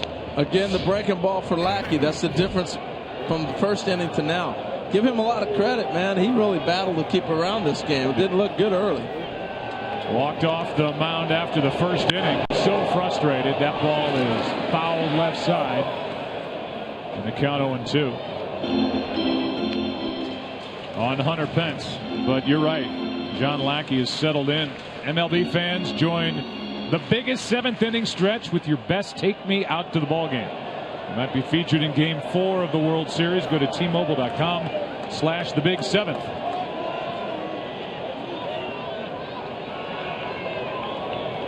Here's the 0-2 to Pence.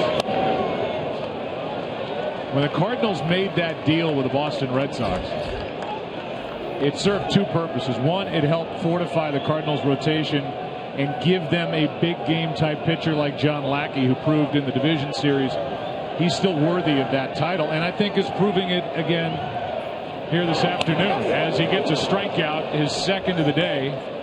He gets Pence to start this 6th inning. It also was supposed to open up room for Oscar Taveras to play on a regular basis in the outfield. They gave him exposure. He hit only 3 home runs. He's now on the bench.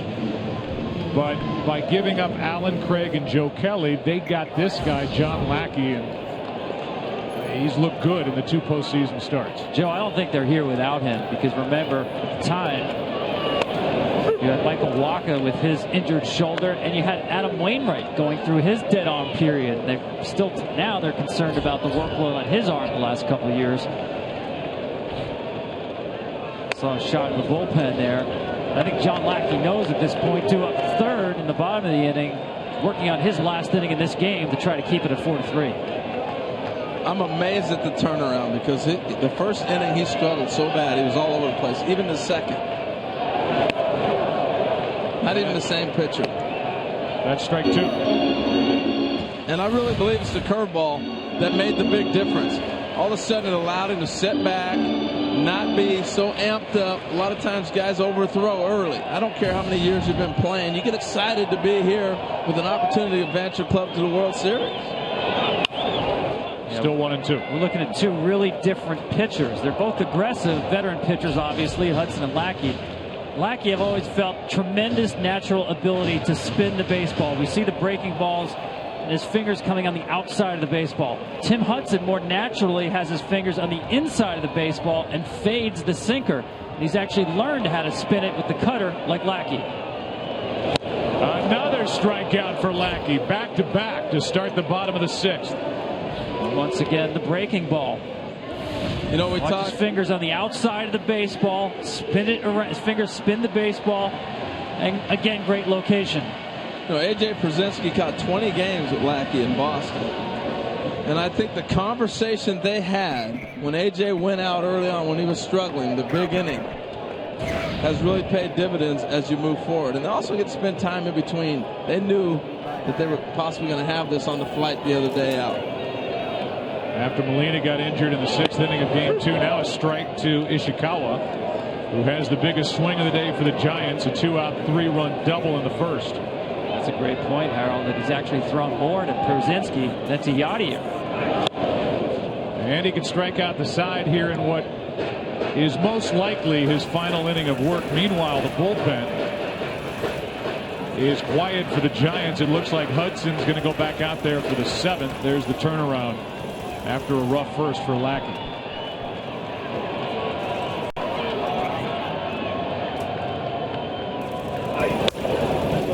Tell you what, and you think about it, if that ball doesn't give Randall Grichuk so much trouble on that fly ball, if he's able to catch that, they're out of the inning with 1 run.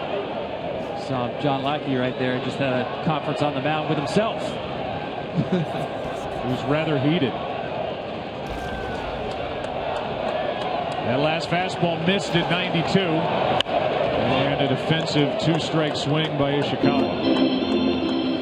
It'll be Przinsky, Grichuk. And then we'll see if it's Lackey or a pinch hitter in the 7th. Lackey has made only 5 career starts with Yadi behind the plate since that trade. Actually made a 1/3 of his career starts with one of the Molina brothers behind the plate. That would be Benji. And Jose. Benji, Jose, and Yadi have all caught John Lackey. And I'm not including Gustavo Molina, who has caught John Lackey. Oh, stop it. No relation. Really? Look at you, man. How many pitchers? Right side. Wong doing it with his bat, now his glove, and the inning is over. Yeah, don't hit it to him, man. He is too hot. He is feeling it. Colton Wong, bottom three in the order coming up for St. Louis after Wong makes this play. Another good one. In the 2014 postseason, Giants lead by 1.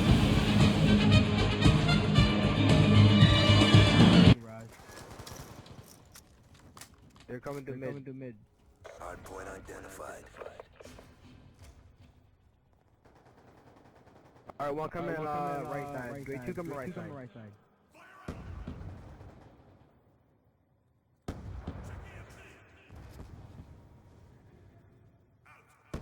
Coming right side. Full back.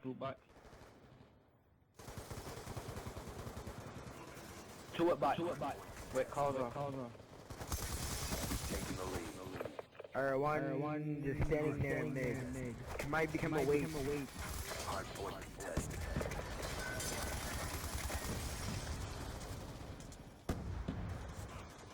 Blow up those hands, yo. Hard point contested.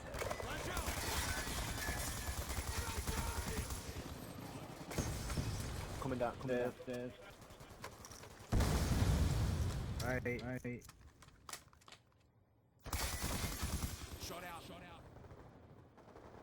Hard point identified.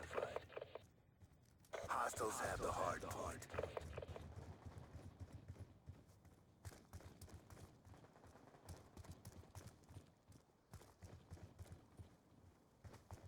Yo, go through front.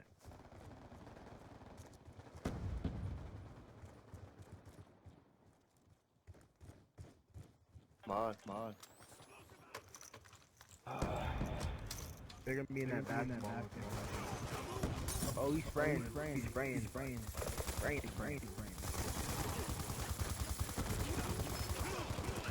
Top call.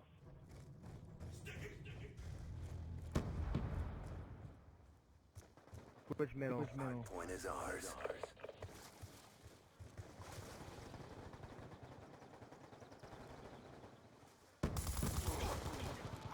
We're winning this fight.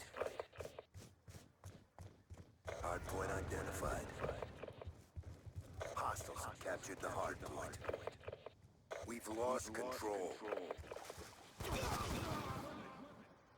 Hard point locked down.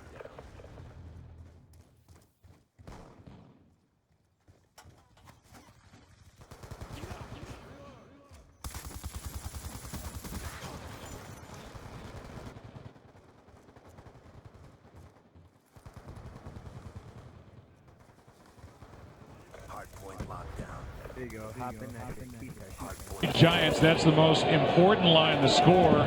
Giants had a 4-run first inning. Wong still red hot. The two veteran right-handers going at it. Both have been very good. Ball one to A.J. Pierzynski from Tim Hudson, and Hudson's got help right behind him in the bullpen with Affelt getting loose. Yeah, this is real interesting. We'll see how long they stay with Hudson.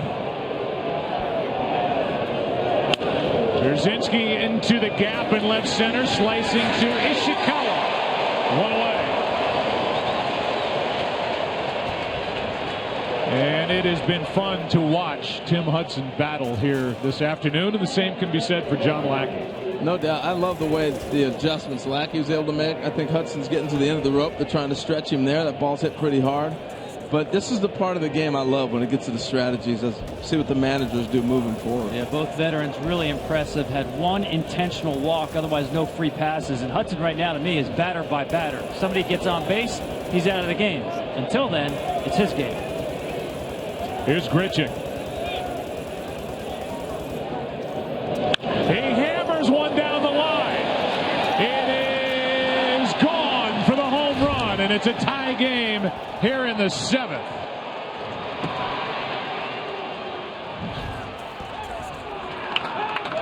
A blast off the bat of Grichuk, and the Cardinals have now climbed out of that 4-run first inning hole.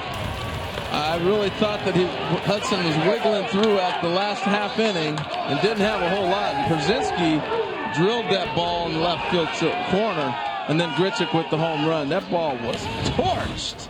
I mean, he got a hanging breaking ball, and I mean, he smoked. It looked like a split that maybe hung in the middle of the plate. And right off the pole, fair ball. That's it for Hudson. So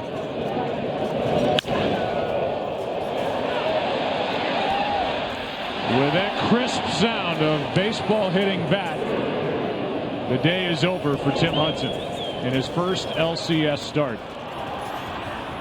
They were trying to get him through one more batter, maybe two, and now Bochy's going to go to his bullpen. With this Calso announced as the pinch hitter, we'll have a double switch. The National League for you. You always try to extend it so you don't have to the pitcher spot coming up. You want to not waste a player. Didn't work out. Hudson gives up the game-tying home run to the rookie Grichuk. 4-4 in the seventh.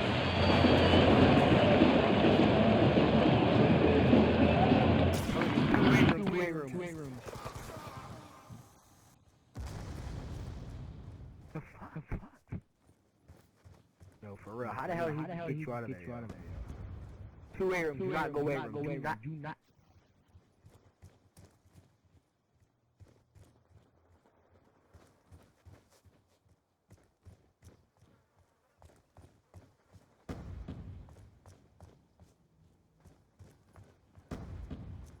Hard point is ours.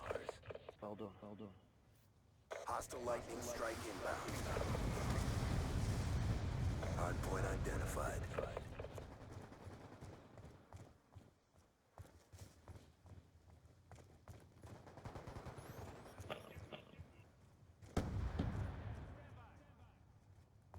Check top. Yo, check top.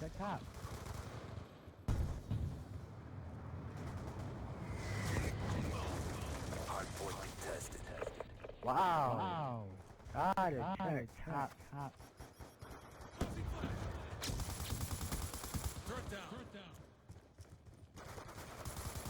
Hard point locked down.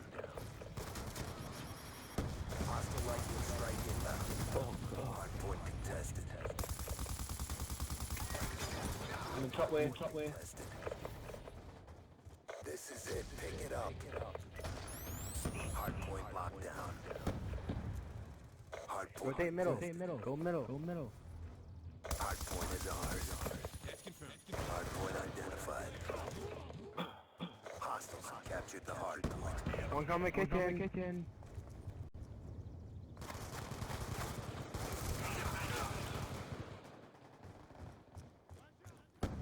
One in middle. Strike inbound. Time's almost up. Hard point is ours. With one out in the top of the seventh inning, has his second postseason home run. And after giving up 4 runs in the first inning, John Lackey's off the hook. And the Cardinals have tied game 3.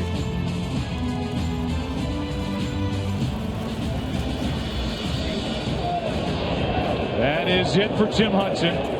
Double switch as Juan Perez takes over in left field for Ishikawa. And Descalso on the first pitch from Affeld. 2 out in the inning.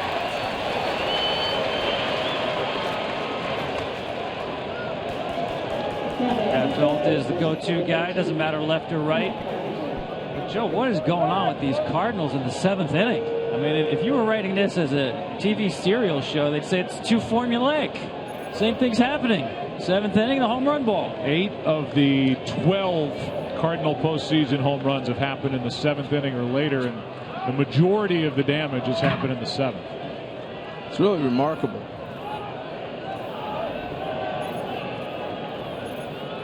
That's it? That's all you got? That's it. Okay. I don't have any more. Here's a strike to Matt Carpenter. I was laying out in case he didn't deliver the pitch. I wanted him to deliver it and see what happened. You know, you never know. He might run into one. I want you to call the home. It is the 7th inning. Carpenter's 0 for 3, bounced into a double play. And then you called me on it. If I can't call you on stuff, I can't call anybody else. 1 ball, 1 strike.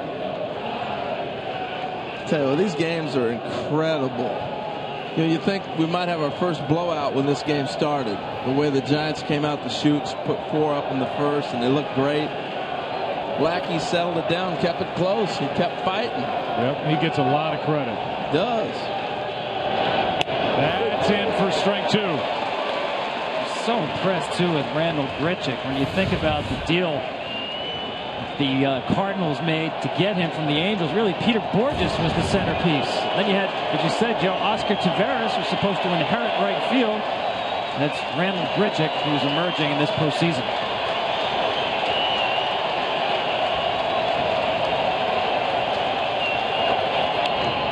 That makes it 2-2. 7 of the 8 Cardinal home runs in the 7th or later have tied or given the Cardinals a lead. So these aren't pile-on, meaningless home runs just for stats. These are game-changing home runs. Wong has 2 of them. They do a great job making adjustments. It seems like it's always the third at bat off that pitcher. They're able to capitalize before the other manager gets him out of the game.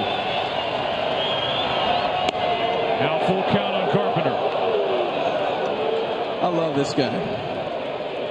There's just a competitiveness to him that you just don't teach.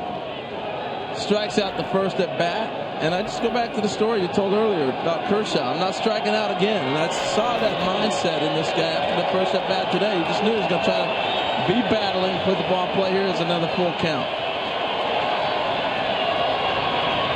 He's on with a base hit. Amazing. First base hit of the day for Matt Carpenter. Now 1 for 4, and after getting 2 strikes, he got this on a 3-2 pitch. There are just certain guys who come around that you just know when they lock in, you're not going to beat them. The concentration is amazing. And what is so great about a short season like a postseason, you don't have to worry about 162 games. You just crystallize that for a 3-week period of time. Now John Jay, who has had no issues with left-handed pitching really all year. Hit .375 during the regular season, and whether it's been Kershaw or really anybody that he's seen, even if he doesn't come up with a hit, he hangs in and gets great swings. They keep pitching him away, and that's where Affeldt likes to go with the sinker and the curveball, right into his happy zone. Chops one right side, panic. Makes the play. But the Cardinals have tied it. They trailed 4-0 after 1. It's now a 4-4 game. Time to stretch. Tonight, Game 3 of the ALCS, Orioles and Royals at 8 Eastern on TBS. Tomorrow, Game 4 of that series at 4 Eastern on TBS. Then our NLCS coverage on Fox Sports 1 continues. Game 4 of the series beginning at 7:30 Eastern tomorrow night. And there's your pitching matchup with Shelby Miller, the young right-hander, Ryan Vogelsong, the veteran right-hander for the Giants. Now for the introduction of God Bless America, we go to PA announcer Rennell Brooks-Moon. Ladies and gentlemen, please rise and remove your caps as we honor America and our troops here at home and around the world. Here now to perform God Bless America, please welcome retired San Francisco Police Sergeant Jerry Darcy. God bless America, land that I love. Stand beside her and guide her through the night with a light from above. From the mountains to the prairies, to the oceans white with foam.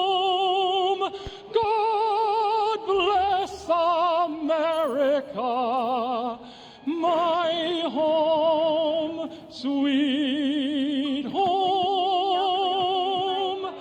God bless America, my home, sweet home.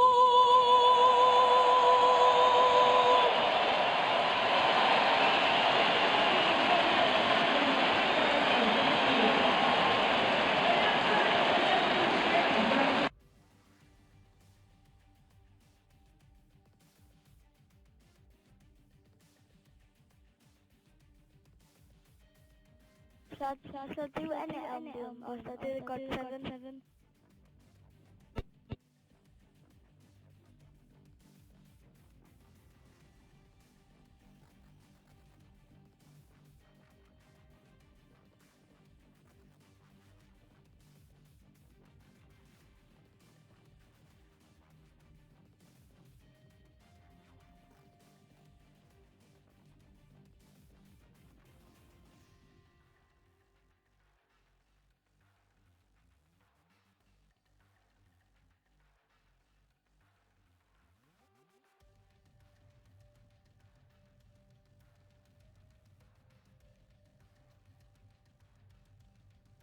Professor.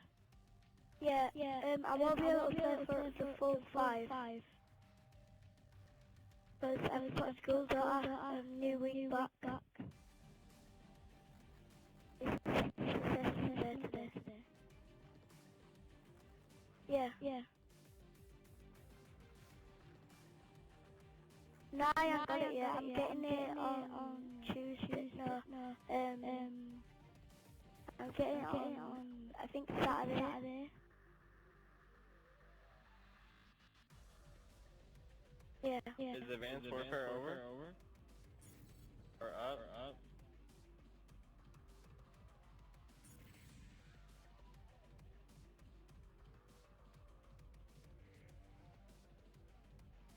I prefer it to all my family.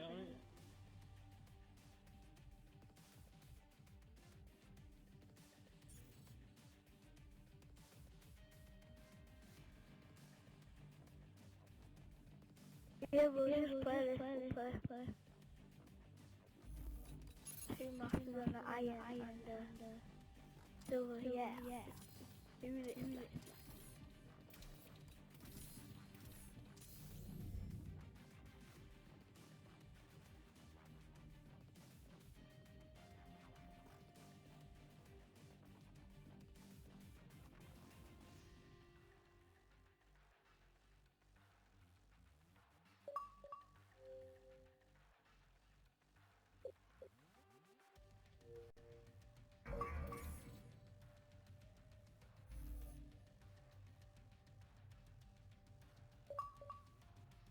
In a 4-4 game.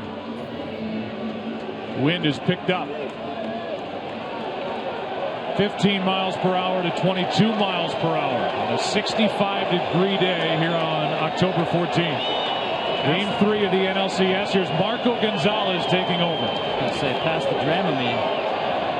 It is rough out there on the water. Ball one outside to Brandon Crawford, who will be followed by Juan Perez and then Gregor Blanco here in the 7th. The rookie left-hander. This is outside 2-0. How about the confidence Mike Matheny has in this rookie left-hander? Getting the high leverage spot. Shown absolutely no nerves in the postseason.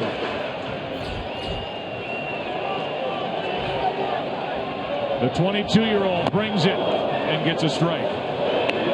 You know, one of the things, too, is to put a guy in a situation where he can be successful. And the other day, when they had the bases loaded, he brought Manis in to get the final out. He didn't go to Marco Gonzalez. He said, I didn't want to put the kid in that situation. He hadn't been there yet. He's been in this situation before and had success. From the Denver area, made his major league debut in a game at the Rockies. And he handled that pretty well. But Gonzalez really is starting to figure it out at this level. From Fort Collins, Colorado.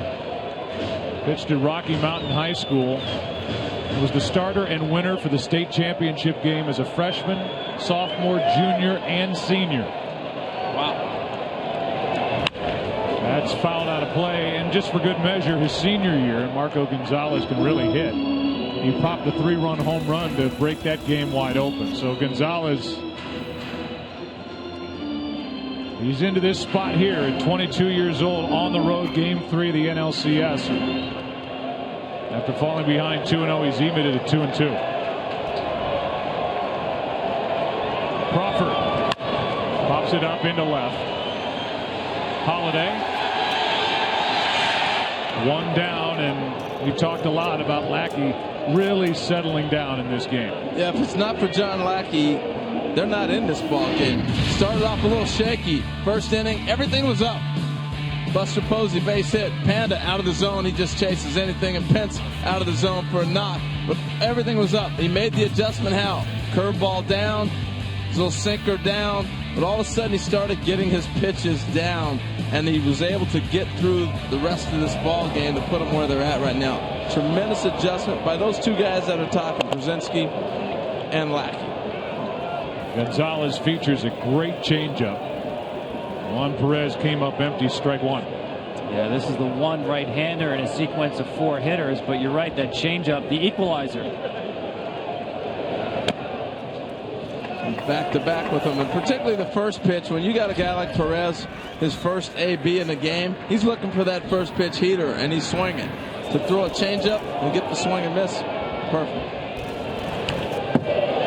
2-1. 3 changeups in a row. It's been 181 straight plate appearances for the Giants since their last home run. And that was the Brandon Belt home run to win game 2 in the 18th inning in Washington. Here's a 2-1.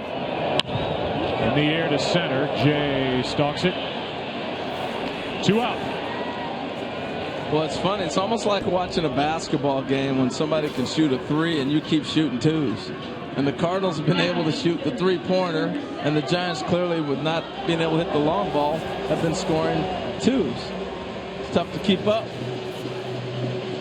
Now it's Blanco, 2 out, nobody on. It's Blanco, the lefty, and then Panic, the on-deck hitter, the lefty. And some Golden State Warriors are in attendance with Larry Baer, one of the great administrators in the game of baseball, right there.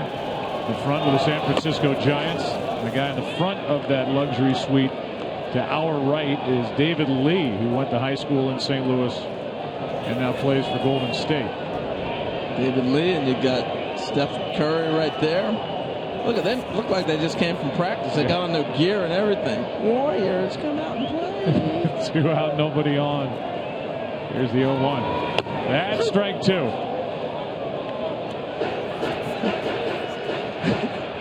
When do you see NBA players walk around with their gear on? You just don't. Well, you see it in high school. You know, the football players wear their varsity jackets to the basketball games.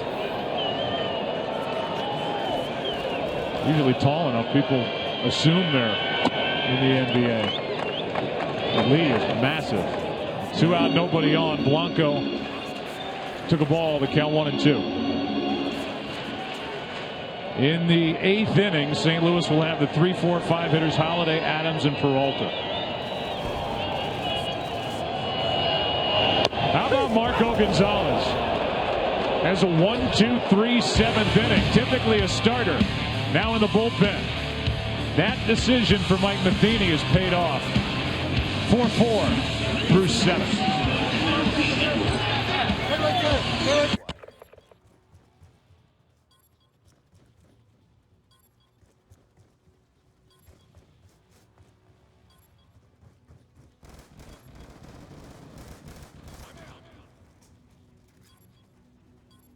We've captured the enemy flag.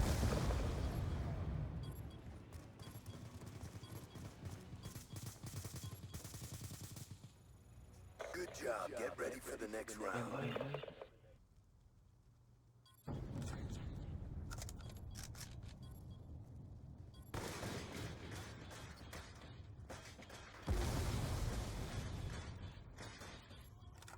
Halftime.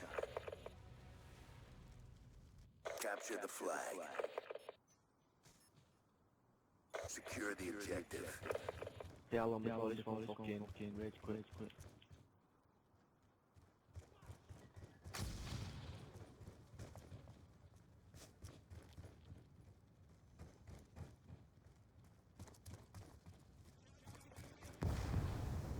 have the enemy flag. Friendly lightning strike inbound.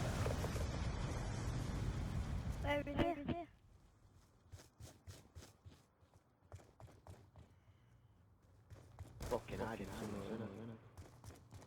We've taken control. captured the enemy flag.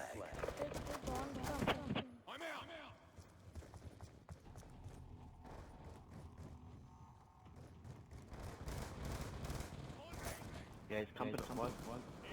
We have the enemy flag. Lightning strike awaiting coordinates.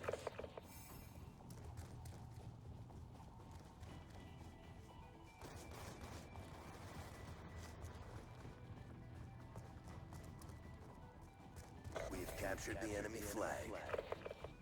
Enemy flag acquired.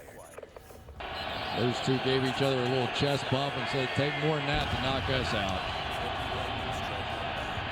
Blanco gets hit as he throws, and the pass is incomplete. And it's James Harrison. What leg injury or whatever he suffered, nothing stops this guy. He is just on the attack right now. This time stunts down inside, gets a direct You by shot T-Mobile, changing the game of wireless. The Geico in-game box score for the Cardinals. Carpenter has a hit. John Jay, 2 more. Big one. Randall Grichuk, a solo home run that tied it in the 7th. Colton Wong at it again with a double and a 2-run triple. 4-4 game. 8th inning now, and Matt Holliday first up against Atfeld. Ball 1, and that caught Jerry Davis. To me, Joe, this is the key at bat here in this inning. Good low ball hitter against a sinker ball pitcher. Holliday with some numbers off of Atfeld. 2 for 7 with a walk. Behind him, Atfeld's handled Adams and Peralta, 2 for 16. Romo was throwing in the bullpen. Thought maybe they'd go there for Holliday. This is the key matchup right here for me, Atfeld on Holliday. Romo getting loose. Adams and then Peralta, the next 2.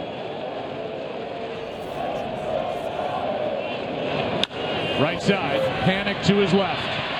So solid. 1 out. I like how he keeps his feet moving. You play defense with your feet. Puts you in the right position, softens your hands, everything. This is a chopper, and he catches it on a little in-between hop, but because he continues to keep moving, it allows him to catch the ball on the hop and be able to make the throw. That's a beautiful play. Here's Adams. 0 for 3.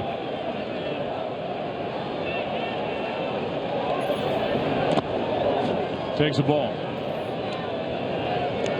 Yeah, Tom, I think you're right. This is the guy, Holliday, that they were more worried about probably with the matchup. Right here is the one they're comfortable with, that they felt that getting to Adams. I was watching Romo throwing in the bullpen prior to this inning. He actually started walking in. Wasn't sure whether he maybe thought he was in the game for Holliday or walking back to the dugout. And they turned him around and said, no, stay warm. Keep throwing.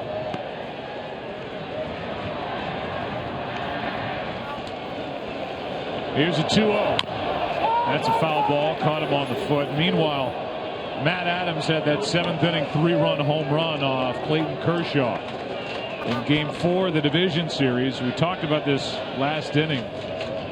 With 7 of the 8 Cardinal home runs in the 7th or later have tied or given the Cardinals the lead this postseason. They had 7 game-time or go-ahead home runs in the 7th inning or later all regular season. They've matched that here in the postseason as they're playing their 7th game. That's in the air to center. Blanco coming to get it, and what a catch. 2 out.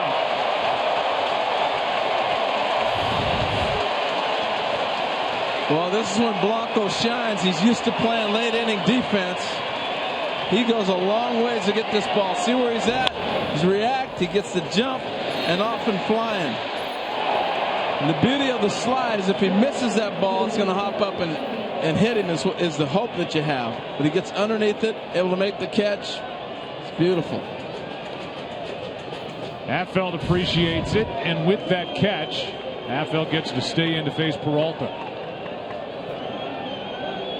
Ochi trying to squeeze one more out of Atfeld, and a good rip by Johnny Peralta. You might be thinking about that little youngster over there on the on-deck circle, too. Maybe if you keep Peralta in the ballpark. That's the one thing talking to Bochy about the home run the other day with Adams. So if we keep him in the park, I don't have a problem with it. And I think very similar here because he's got Colton Wong on the on-deck circle. That's into right center field. Well hit. Blanco to his left. He's there to end the inning. On a windy day here in San Francisco, Game 3 of this NLCS is tied at 4 into the bottom of the 8th.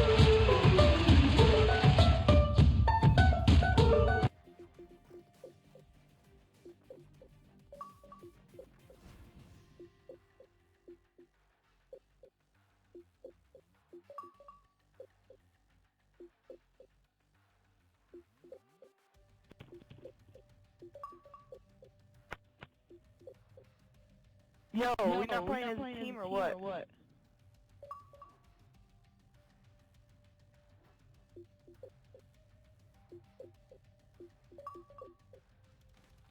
What happened to the other dude? It's 1 in the morning. Or it's midnight. Oh shit. What, past 7 in the morning? 7:15 AM.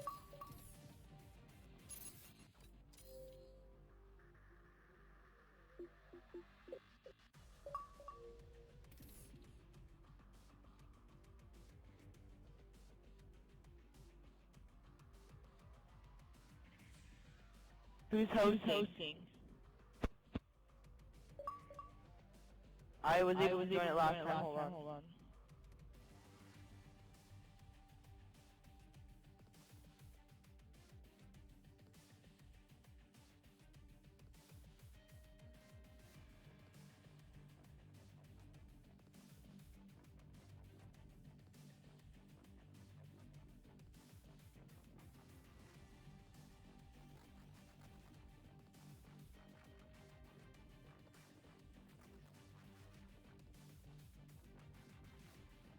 Why is it letting me join your session? Try inviting me again.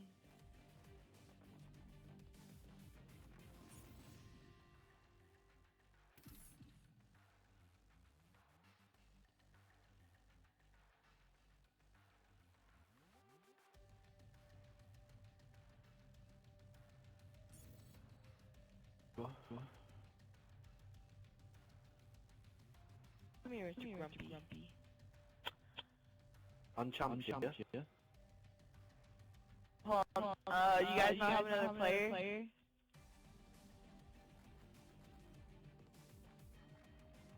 hang on 1 second. Let me message him real quick. Never mind. Okay, yeah, go ahead. Why are there like 4 profiles? I smell of wine and cheap perfume. For a smile they can share the night. It goes on and on and on and on.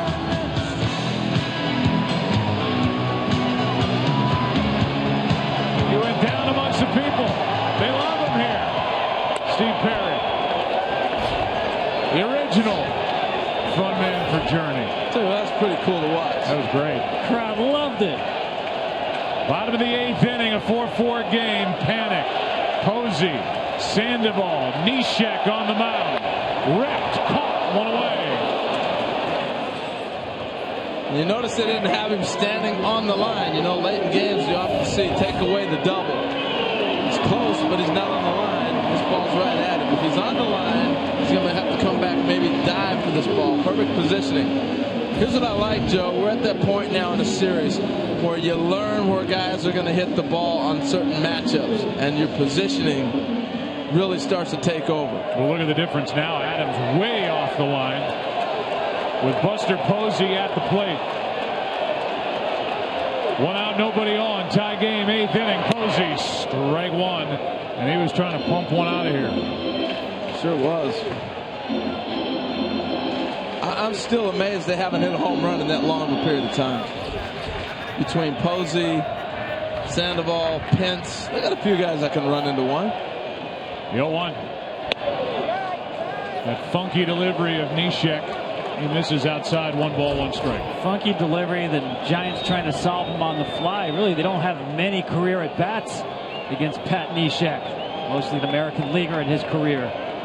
Posey just 0 for 2. Used to reside on the other side of the Bay Bridge for the A's. In a good spot, strike 2. Great location, great movement. You see Buster looking in. Here's the nasty motion that's coming at you.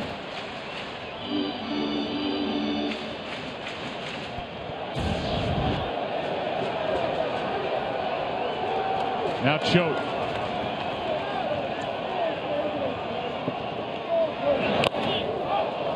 Pierzynski can't hang on.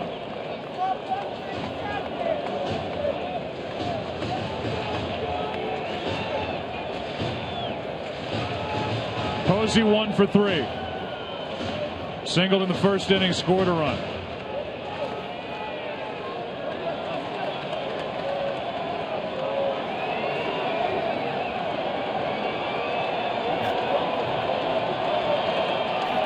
.22 home runs during the regular season. Reaching for it to spoil it with 2 strikes. Well, those last 2 swings by Buster Posey.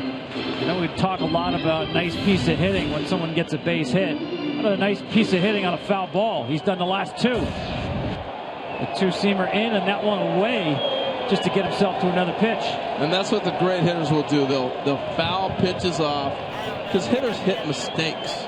You don't hit great pitches, you hit mistakes.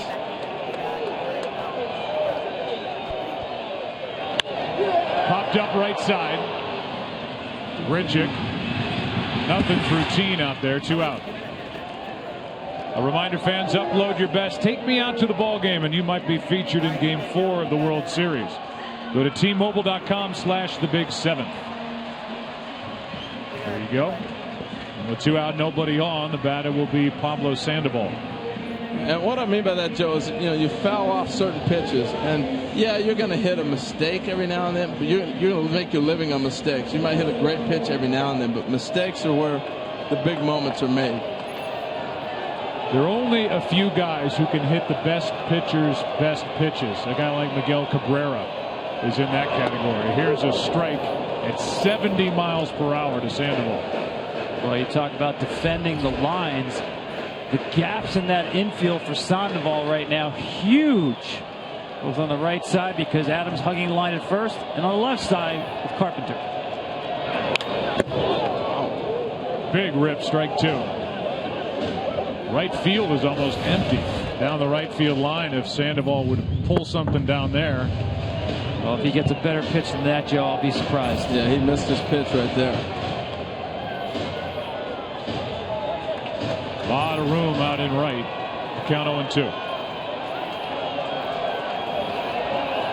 Wong, Pierzynski, and Grichuk for the Cardinals in the 9th. That's ball 1.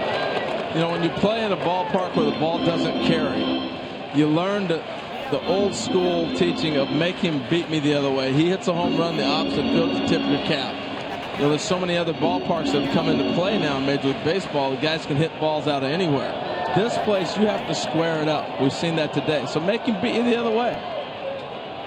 Just floats it in, missing at 70 with ball 2. Choate is ready to go, but the earliest Matheny would go to him is with Belt. He's 2 batters away. On the other side, Casilla, the closer, gets up in a tie game at home for the 9th inning. On the road, you see the setup men. That's right at Carpenter. You talk about positioning. He didn't have to move except drop his glove, and Sandoval can't believe it. A floating pitch and then a floating soft line drive caught by Carpenter, and a perfect 8th by Neshek. Positioning. We're at that point in the series where you have a really good idea where somebody's going to hit the ball. Let's go to the 9th inning. In Game 3, tied at 4.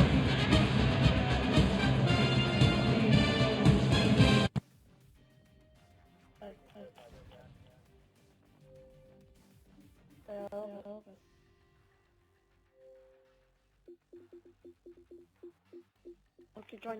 Oh, sure. Okay, join.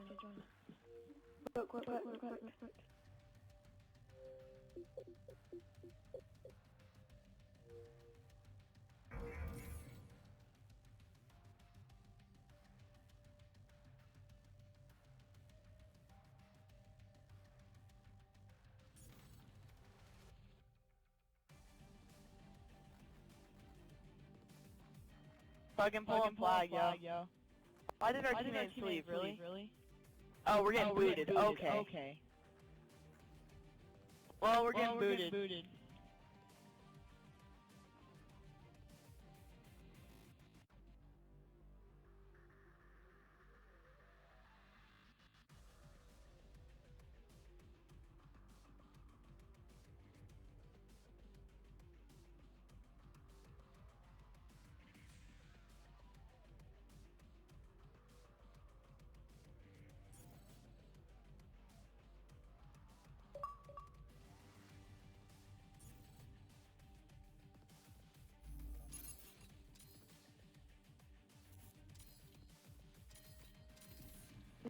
Blin. Oh. What? Oh, no, I have to stand in game. Yo, dude, we got booted. I haven't got booted yet, but everybody else did.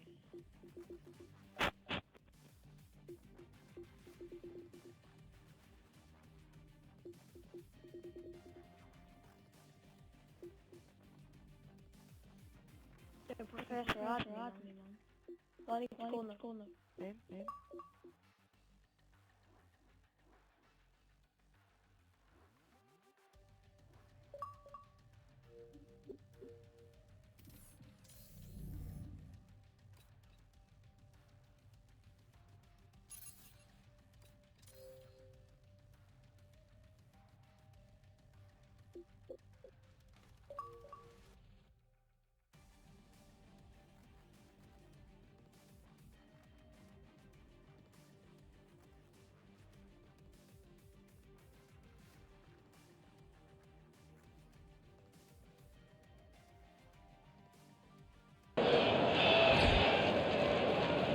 The numbers are stunning for Santiago Casilla, and when you look at what he's done since reclaiming the closer spot for the Giants, as he takes over here in a tie game, 9th inning, dealing with Colton Wong. And he finds strike one. Realize this is a guy who has not, forget run, not allowed a hit in over a month. 10 straight innings without allowing a hit. And look who's up with his gear on in the bullpen. Yadier Molina.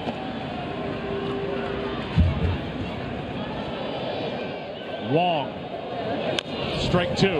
Well, with Przinsky up next and the pitcher spot following Przinsky, you double switch Molina maybe with the pitcher his spot. If the Cardinals were to get the lead, Mike Matheny clearly is showing by sending Molina down there that the change that would be made is they'd walk out of that bullpen in tandem, Rosenthal and Yadier Molina. Yep, and you put Molina in Przinsky's spot, put the pitcher in the pitcher's spot, and you're good to go. Here's the 0-2. That's foul down the left side. It's still an amazing sight after what we saw the other night.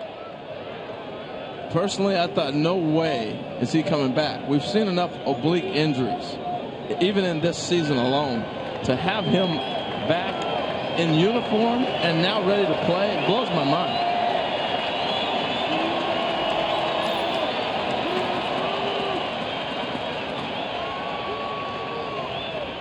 Casilla dealing with a red-hot rookie, Colton Wong.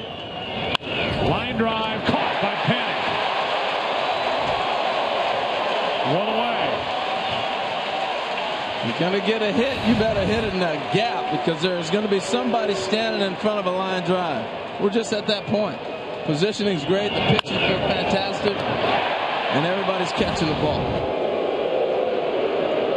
And now the greeting for A.J. Przinsky.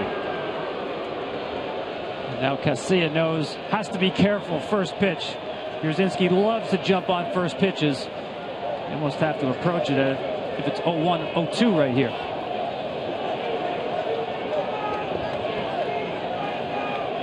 He's got 5 career postseason home runs against right-handed pitching, and there he is, Tom. You saw the look on his face. He got the pitch he was looking for. AJ does not concede strikes. Pitches in the zone. He will not concede early in a count. Just missed it.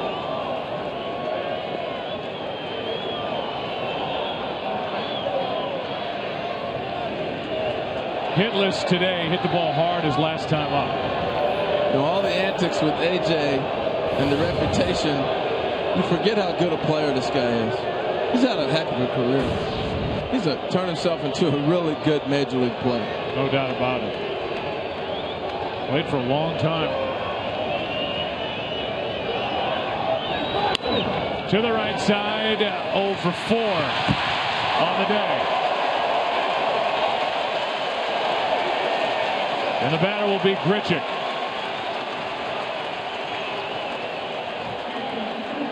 Last time up against Tim Hudson.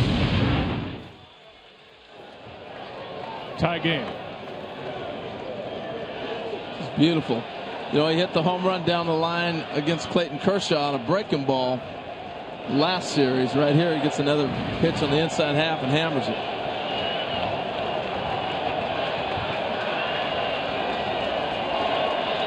Three regular season home runs for Grichuk in limited work. Takes a strike. You see it throwing hard at 95.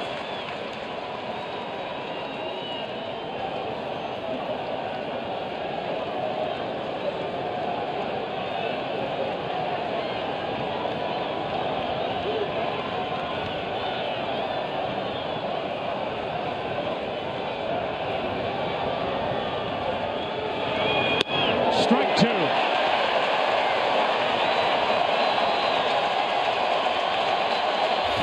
To me, as Casillas shook to throw this slider here, Grichuk kind of sitting on anything inner half hard fastball. He's a situation, 2 outs, bases loaded, bases empty. He's trying to leave the park.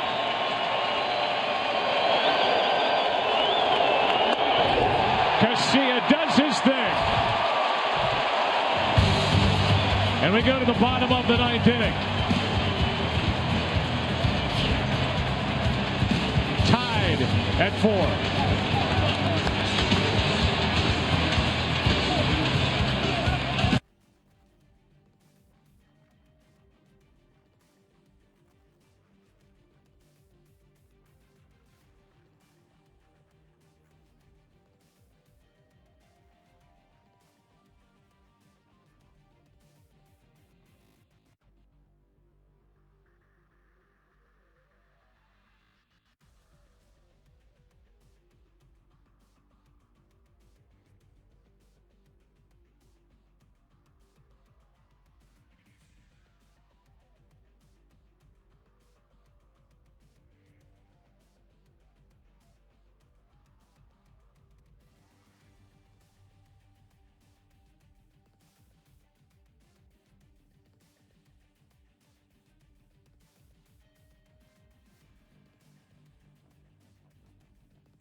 He hammers one down the line. That ball was torched.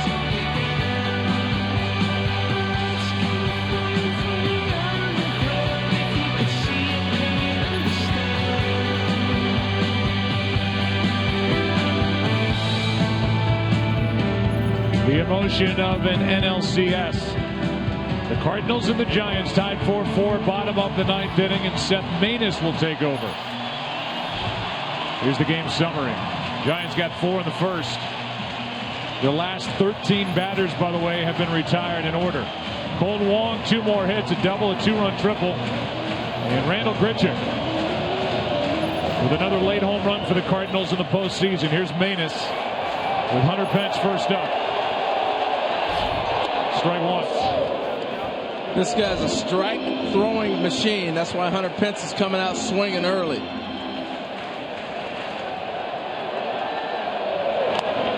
In case you're wondering, Pat Neshek went 2 innings 3 times in the regular season. Last time he did it August 10th. So 1 inning for Neshek. And now Maness, the 4th pitcher of this game for St. Louis. A 1-1. Ball 2. A lot of these fans on their feet. They want to see what the Cardinal fans Busch Stadium saw in Game 2. A walk-off. It's been 186 consecutive plate appearances without a home run for the Giants. Make it 187. Maness got the out. And a big stretch by Matt Adams at first. Well, it's a heck of a play, and the rotation in which he caught the ball and turned and threw. You would think the ball's taking him towards third, he might spin the other way. He spins back inside and makes a strong throw back. That's a tough play.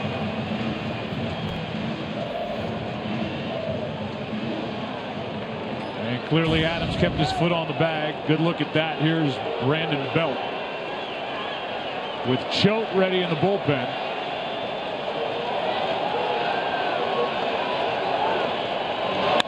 Belt into left center. Jay to his right, 2 out. We talked about Yadier Molina, who was down there warming up Trevor Rosenthal, and it seems like only in a save chance with Rosenthal on the mound are we going to even have a chance to see Yadier Molina behind the plate. Yeah, he can't swing the bat, so you won't see him in a tie game. With a lead to protect, he would be the defensive replacement at catcher. You know, talking about walk-offs, amazing to me, Joe. The Giants roll their history. They played 85 home postseason games. Only 4 walk-offs. First one was back in 1911. Last time, the 2010 NLCS Game 4.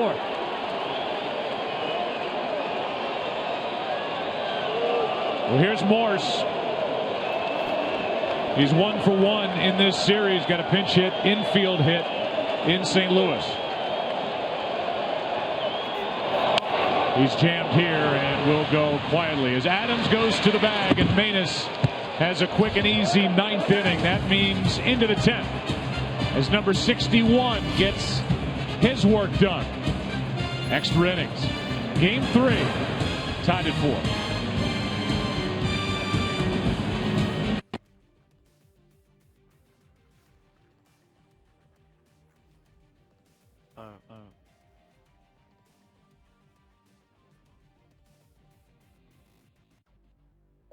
Oh, why are we playing Mosh Pit, yo?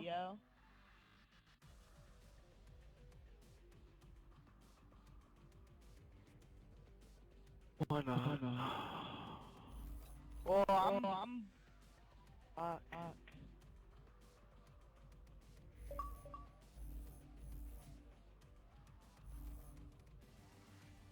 I'm just yeah. trying to get ahead of this one kid who got ahead of me by a little bit.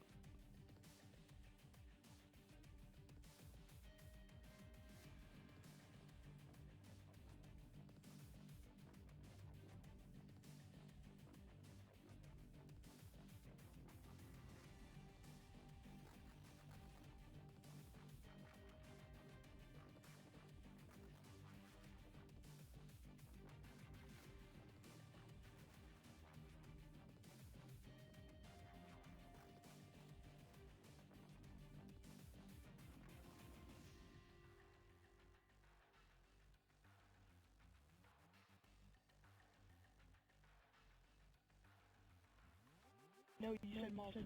No, you said extra six. I'll let you play if you can make it.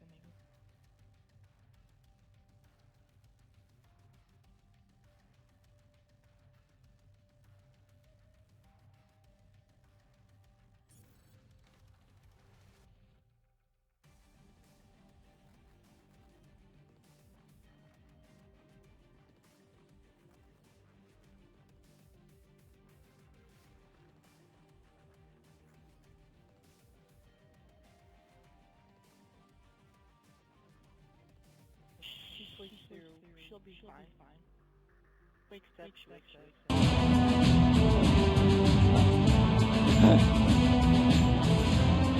Some of the images from earlier in this game, and we will look ahead to what comes up immediately following the game on Fox Sports Live. Jay and Dan, you're joined by Frank Thomas, Gabe Kapler for instant reaction, analysis of today's game, as well as a preview of ALCS Game 3, which is coming up tonight. That's all coming up next on Fox Sports Live, right here on Fox Sports 1. Those two guys will speak Canadian to you.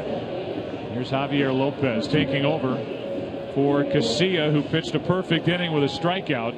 And Peter Borges will come off the bench and get his first at-bat of this series. And just his second of the postseason. Well, Lopez is in because Carpenter and Jay are behind Peter Borges. In on the corners, the former LA Angel, who came with Grichuk, as Tom mentioned earlier, for David Freese. Fernando Salas, a pitcher, an offseason deal pulled off by John Mozeliak, Cardinal general manager. Here he is, and he grounds to short. Crawford, one away. The thing that's interesting about the offensive attack of both these clubs, they don't hit and run, they don't steal, not opening up a lot of holes, so they're going to have to really drive the baseball in order to score runs.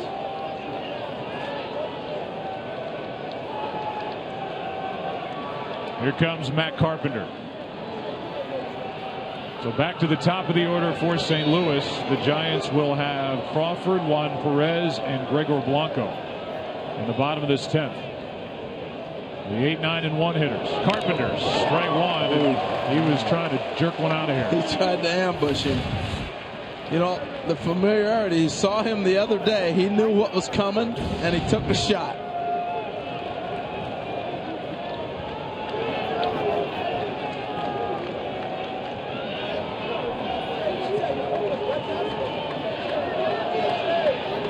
Javier Lopez is not allowed a hit since Game 4 of the 2010 NLCS against Philadelphia during postseason play.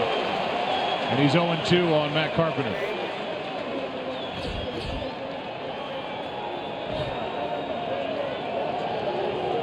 Bruce Bochy has a deep bullpen. He's strong left and right, and guys who have postseason experience. The main four have been with Bochy and the Giants. The championship in 2010, 2012, and here they are again in 2014. It's a nice luxury to know the guys, not only what they'll do in a regular season, but in a postseason as well. Even Lopez, he got up early the other day against Carpenter in the fourth. I said, what were you thinking there? He said, I can get him up all the time. He's got that rubber arm. 2 down.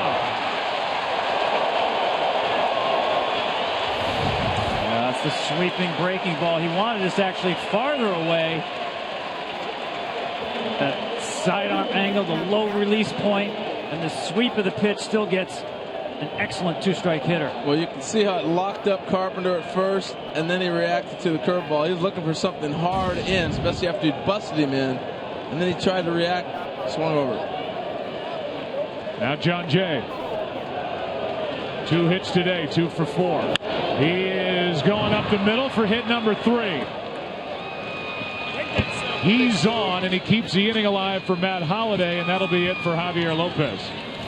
Some kind of player, man. Get a chance to watch him play defense and swing the bat and have an idea. Every time he goes to the plate, he's got a plan what he wants to do. That's the reaction from Bruce Bochy, because now he has to go back to the bullpen. With Matt Holliday coming up, Sergio Romo is coming in. 1 on, 2 out. Tie game in the 10th.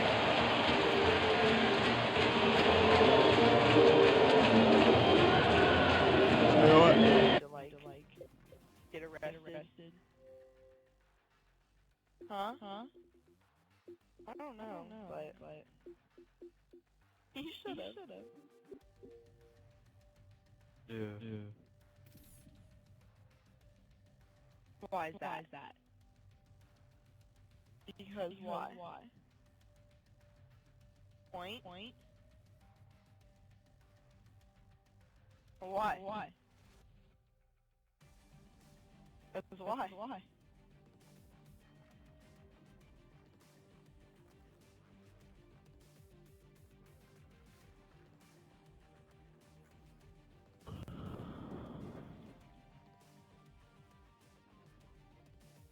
Wait, what? Never will what? Will you shush? I love you. Does too.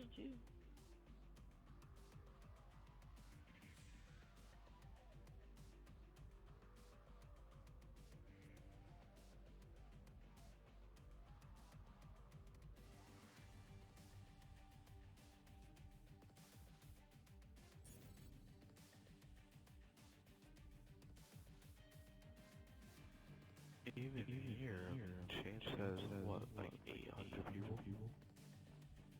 Yeah, but we get in a lot quicker.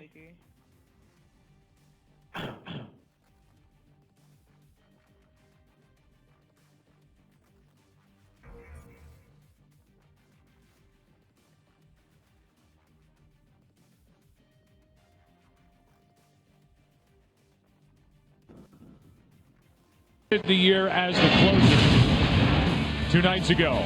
Tie game, 9th inning. Cole Wong down the line, won it. The rookie took Romo out on a changeup right down the middle. Yeah, you said it, the changeup. It's really his 4th best pitch. He worked on it in spring training to help neutralize left-handers. I'm surprised he went to that pitch. You will not see it here, obviously, against Holiday. Should be a steady diet of sliders. Holiday 1 for 4 in this game. A hit by Jay kept the inning going, and now Holiday comes up empty, strike 1. Hey, remember the other night they picked Jay off when we got 0-2 on Holiday. I was talking to Bruce Bochy about that, and I said, you like the angle you have, the vantage point from being on the third base dugout? He said, yeah, I could see everything. I had a good feeling he was going to run. That's why they picked over and were able to pick him off. This situation, I think Jay sits here and lets Holiday hit.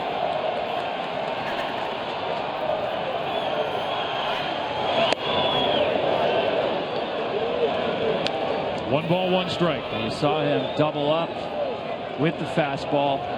Suppose he wanted to call it slider there. Slider, he'll throw really the majority of his pitches will be sliders. Like Tim Hudson, keeps it down and away.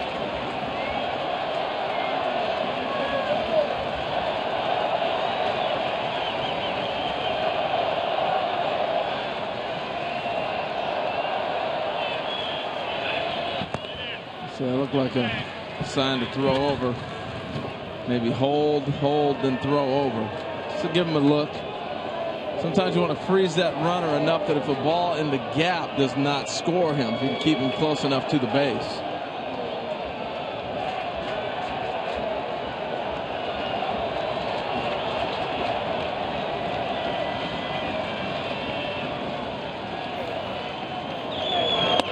Ball 2, 2-1. There's his bread and butter. You see Romo throw a fastball, you're probably as surprised as the hitter might be. Guarantee you, Matt Holiday's sitting all over sliding. Yeah, he's got to be at least looking zone, looking for the ball away from him. You see the way they defend him straight up across the field, that he can use the whole field. He'll take the ball away and go the other way.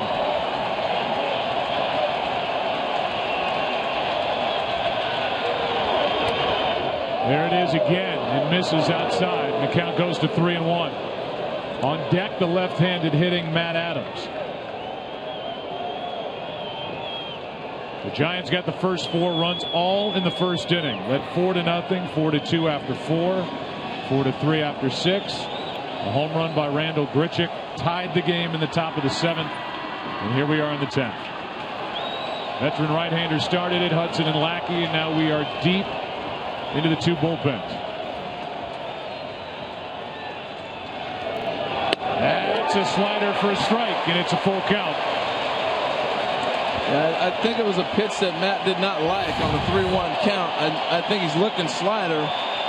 but it didn't break back over enough for him. It still hung on the inside half. This is a great pitch, 3-1.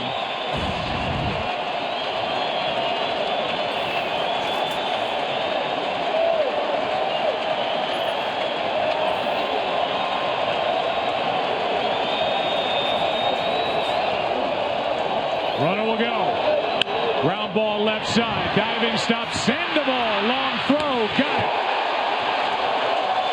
The Panda flashing some leather and showing off his arm.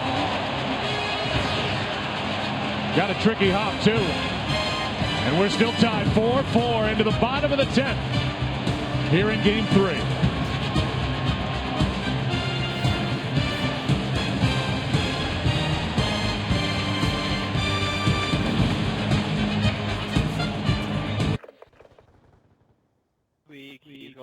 Kitchen.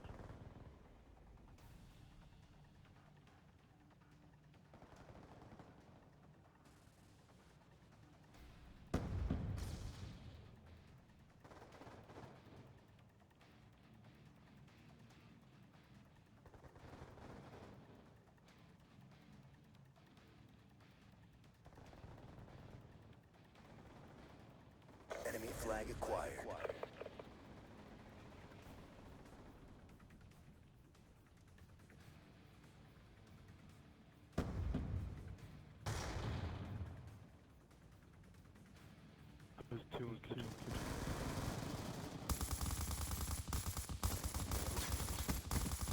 We're winning this fight.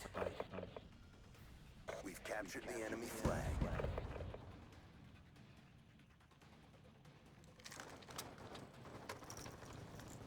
One kitchen. One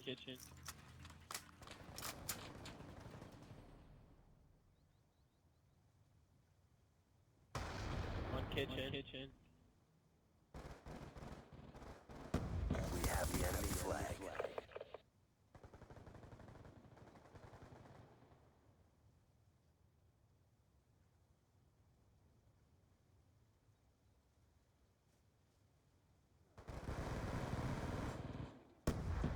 We've captured the enemy flag. Shot out.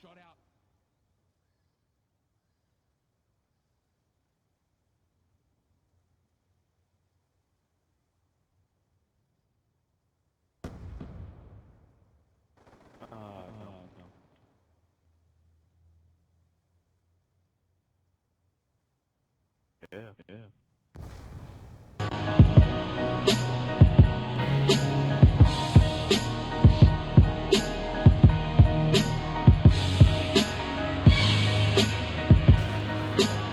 How about a game 3 summary? San Francisco got 4 runs in the first inning, and it all started with 2 out. Then John Lackey settled in and was outstanding. Randall Grichuk, a solo shot in the 7th inning, tied the game. And now here we are in the bottom of the 10th, still tied 4-4, and Randy Choate, 5th pitcher for the Cardinals, into the game with Brandon Crawford first up. Strike 1. It's Crawford, then Perez, then Blanco. Look, this is a game-saving play right here. I want you to look at where the left fielder is. You got Jay running on the play. This ball's hitting the corner. It's like Jay starts at second base, but this ball gets by and rattles in the corner. That's a run. That's a big-time play right there to end that half inning. Sandoval made it, kept it tied, and now the 0-1 to Crawford. 1 ball, 1 strike, 19 times. Did the Giants win a game in their last at bat during the regular season? They've done it once this postseason on the home run by Brandon Belt in the 18th inning of Game 2 at Washington. Here's a 1-1. And that's inside, 2-1. And last time we saw Randy Choate, Tom, was a 4-pitch walk. Yeah, leadoff walk too. Right now, 16 batters in a row. Cardinal pitchers have set down. A relay race of 4 different Cardinal pitchers taking care of the last 16 outs in order. That's on the outside corner, 2-2.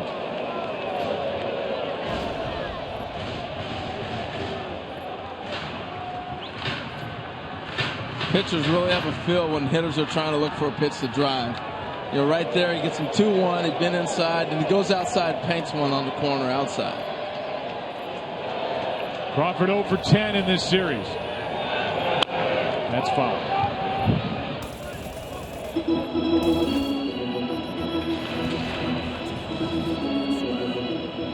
This would be the one time the Giants may manufacture if Crawford were able to get on. You got Perez up next.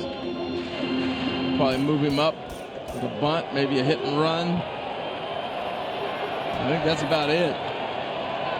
Talk about that's about it. For the Giants, have had 2 base runners since the first inning. When Sandoval was hit by a pitch. And the only hit belongs to Tim Hudson. He left in the 7th. Here's a 2-2. Inside a full count. It's really interesting that Crawford has seen Choate 10 times, 0 for 6, but 4 walks in those 10 plate appearances. Tells you he does see the ball well against the tough left-hander.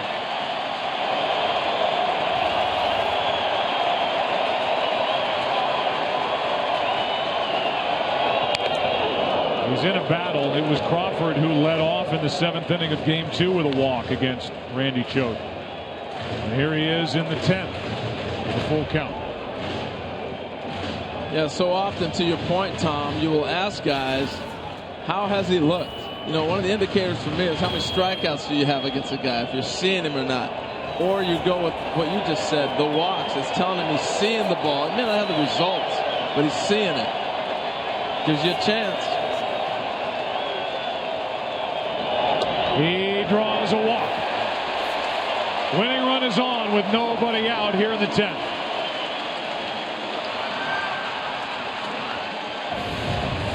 Obviously the last thing Choate wanted to do. Went with the sinker. And again, Brandon Crawford, no give in there against Randy Choate. Wanted the call. Good call by Jerry Davis. Well, now the Cardinals expect a bunt from Juan Perez. With Crawford on and Blanco on deck.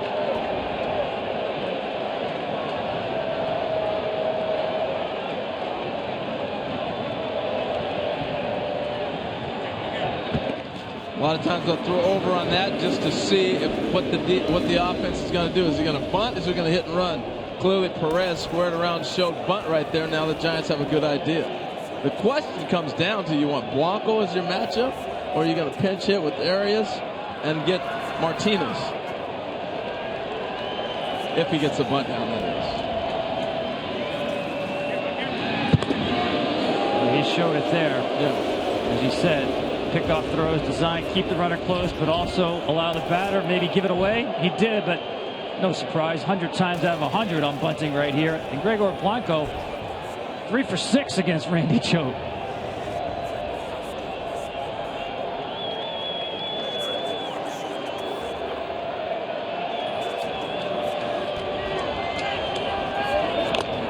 Strike one.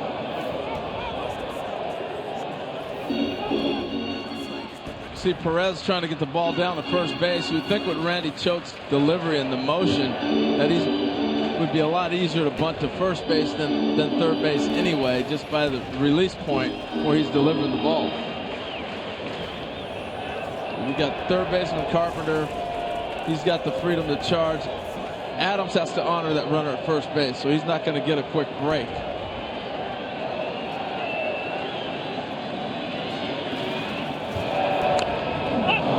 Now in the hole is Juan Perez with an 0-2 count.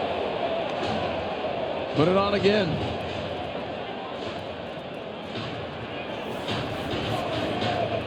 You trust he can do it.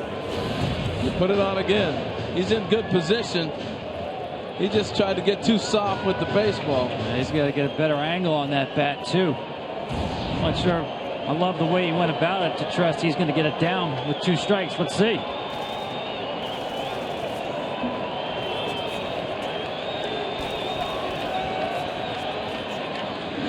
That's why you have the throw over. The Cardinals are thinking the same thing. Let's see if he's going to square. He didn't turn that time. Matt Carpenter less sure of a bunt in this situation. He's backed up at third base.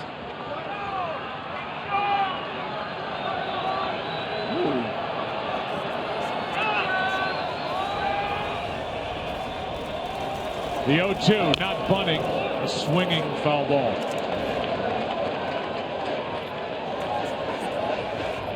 There's the next man, Gregor Blanco. This is only the third postseason extra inning home game for the Giants since they moved west in '58. They have not won one yet. They're 0-2. Last time they had an extra inning walk-off win in franchise history, 1954 Game 1 of the World Series. The Dusty Rhodes home run. Beat Cleveland. That's down and away, ball one.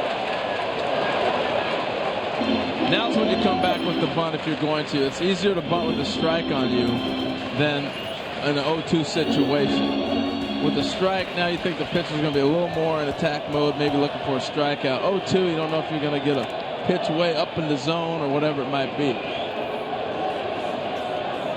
See if they go back to it or if he's swinging. He's swinging and he grounds foul.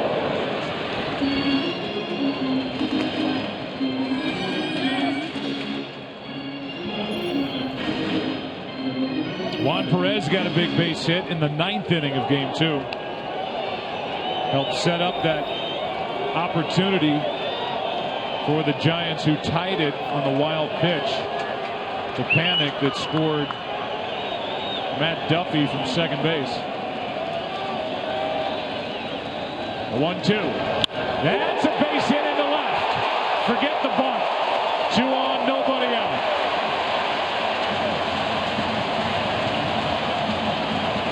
It actually works out great. And because now you got Blanco coming up against the left-handed pitcher to move him up. A lot of talk in that Cardinal dugout after that hit between Derek Lilliquist, who's on his way to the mound, the pitching coach, and Mike Matheny about where you want this inning to go. Carlos Martinez, strikeout pitcher, warmed up in the bullpen. The guy you can match up against left or right with strikeout stuff. Bunt situation in play right here against the guy Blanco with 3 doubles and 6 at-bats against Randy Choate. Well, they're talking about a few things. They're talking about if he gets this bunt down, now you're second and third. How are you going to go after Panic? And that leads to Posey.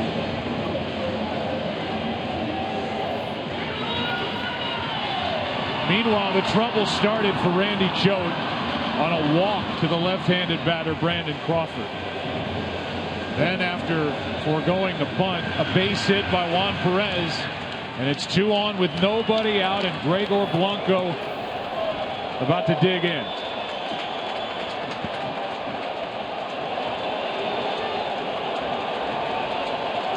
Blanco 2 out of 14 in this series. What's he going to do? Bunt. And he drops it down foul. This situation, he's trying to be too fine. Both the guys that are bunting. Now you've got a force play at third. So you're going to try to push this ball at third baseman. You can actually bunt it a little bit harder and really force Carpenter to field the ball. You want Carpenter to field it. It's easier said than done. Let's see what happens.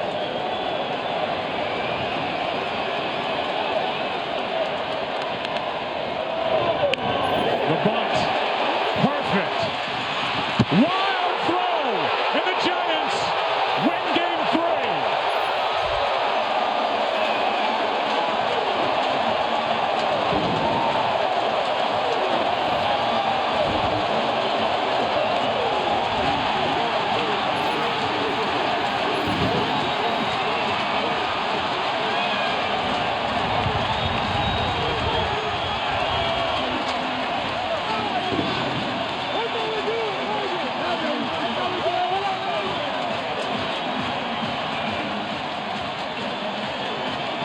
And that's how the Giants do it.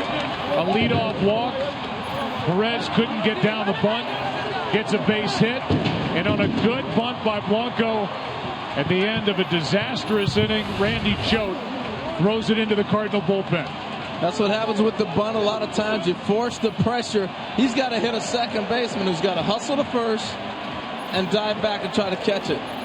You're going one direction, have to go back the other way to catch the ball. We'll be back in a quick moment for post-game coverage of Game 3 right now. On the heels of this 5-4 Giants win, they lead 2-1. We go to Fox Sports Live in Los Angeles. Here's Jay and Dan.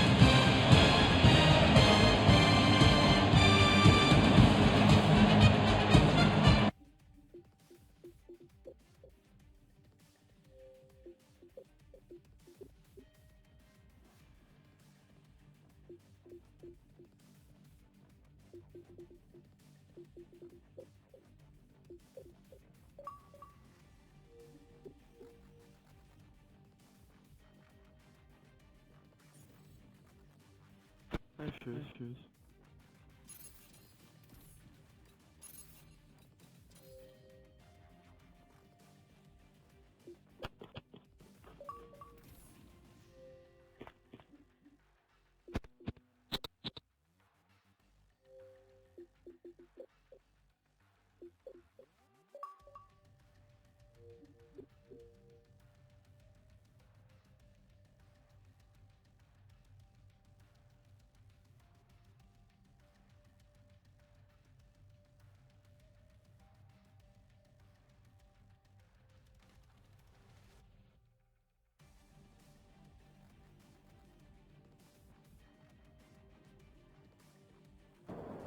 Get a base in second base, and I try to get a hit to the middle and win the game.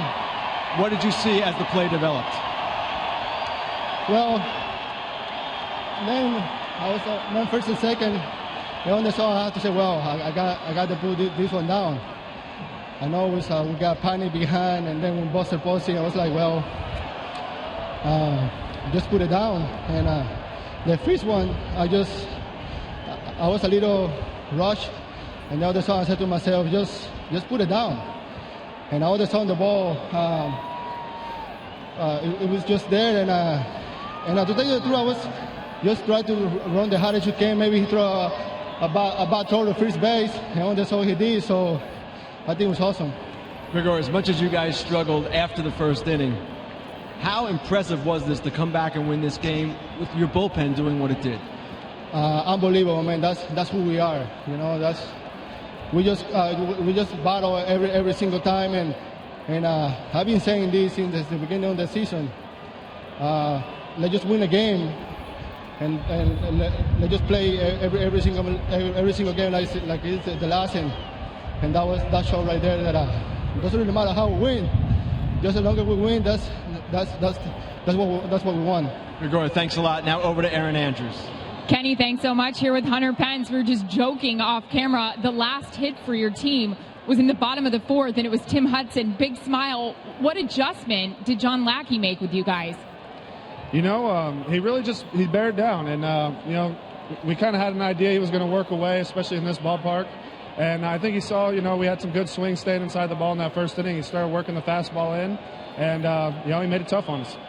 Talk about a tough one. Tell us a little bit about what it was like playing in right field today. I mean, your hair is looking amazing, but we saw you guys running all those routes and how crazy it was out there. Yeah, it was a pretty this is one of the windier days of the season. So, you know, these kinds of things, you just got to kind of make the best of it. You know, really, it was only if you hit a really high one. I think the Colton Wong ball and Ishikawa's ball really got taken off with the wind. But other than that, it was pretty fair. Every single game we have seen in this NLCS has been tremendous. It's like almost a chess match. What is it like playing in it, watching it, seeing it come down to extra innings today? You know, it's intense. It's pretty exciting. These are two really good ball clubs, really well managed. You know, a lot of guys that have been here before. So you know, it is a chess match, and these games they're battles, and it comes down to the little things. And you guys know each other very well. See you tomorrow. Appreciate it. All right. Thank you very much. All right, Joe, over to you. Well, there you go. That's the way the game ends with this throw by Randy Choate that just took off. And as Hunter Pence said, as Ken Rosenthal said, as you guys have said, this is how the Giants do it. These are two very evenly matched teams. But here today, good defense by the Giants. You think about the Sandoval play at third and the defense letting down the Cardinals with Randy Choate not only on the throw to first, but what he did on the mound, walking the left-handed batter to start the inning. Yeah, you talk about all those little things, and the Giants, we talked about the power is not there right now, so you know they're going to nibble and be able to manufacture runs. These teams are so evenly matched. Mike Matheny said it best. You need to play a clean game to win. They did not in Game 1. They did not today in Game 3. Look how they've scored runs in this NLCS. The Cardinals have done it with a home run ball. Only 2 on singles, 2 on a triple. That happened in this game with Colton Wong.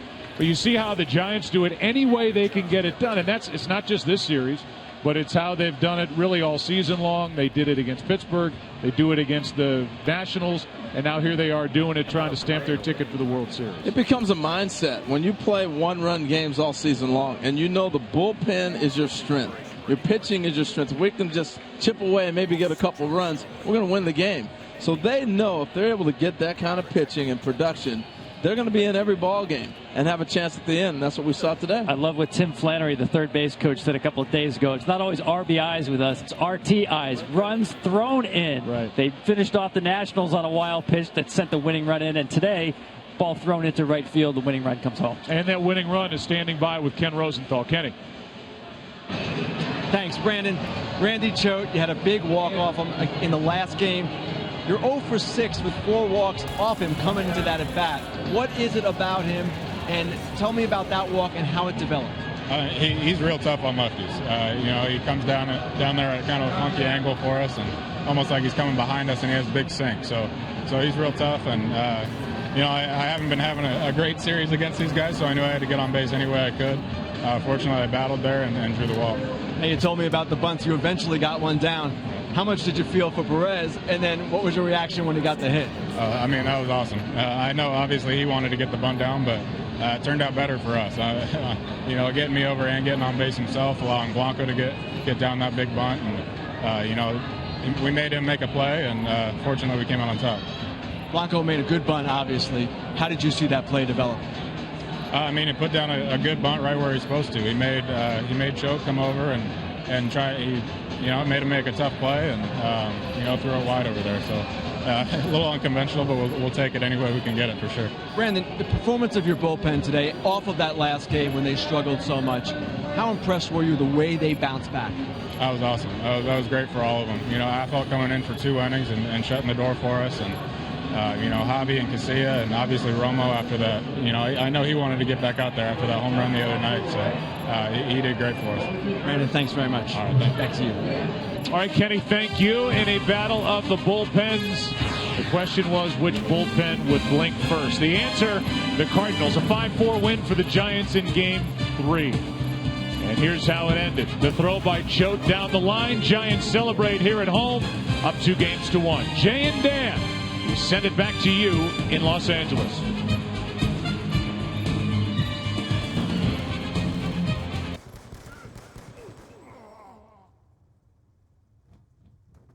Switching operation ready point.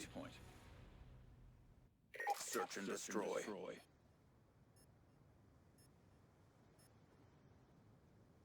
Clear the objectives. Try to get it bad. Charges acquired. Plan B.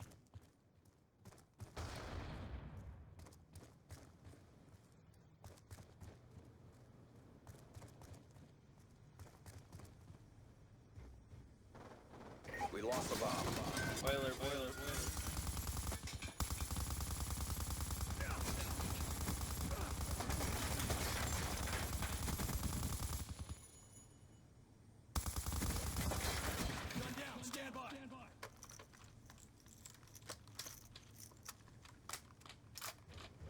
We got the bomb.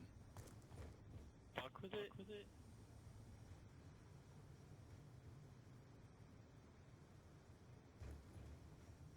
Bomb online.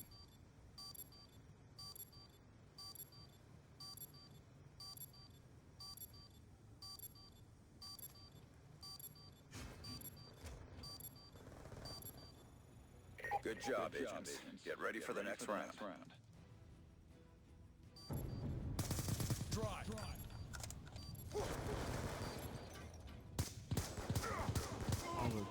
believe in God. Switching operation ready point. South Korea. Search and destroy.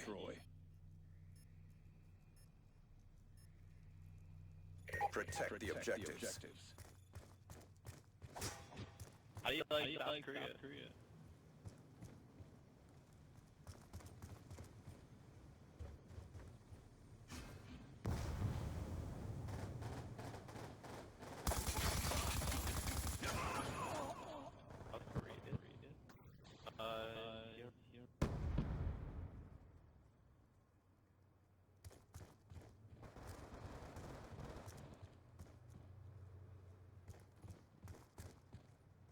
I'm a racist asshole, and I don't like fucking.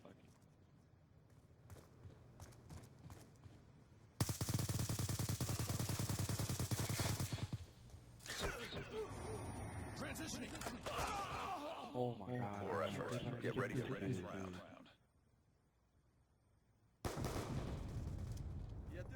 I don't like different languages. If I can't understand what you're saying, it annoys me.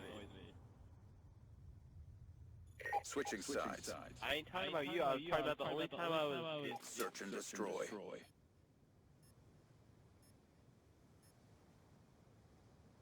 Eliminate the objectives. Charges acquired.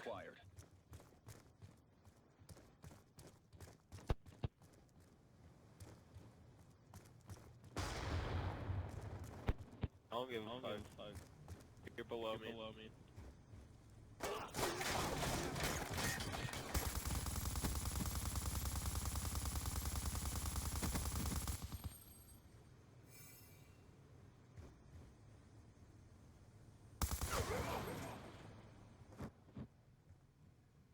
I don't have a job, kid.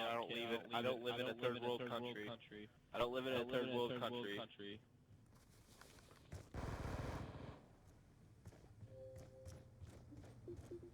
Live in a third world country, bud. Charges dropped. I don't live in a third world country. Check your time. I don't care. I don't live in a country full of gooks.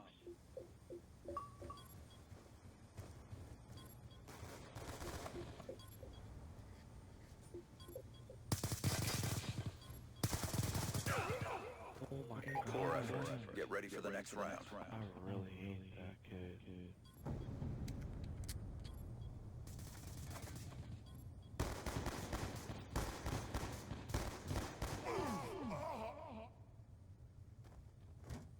Halftime.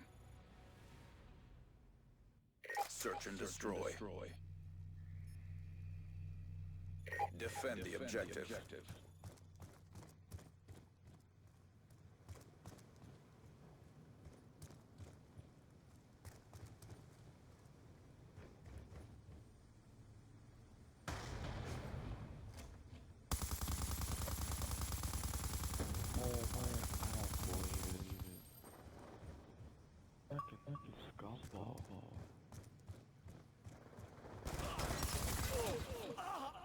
We lost that round. Refocus and step up.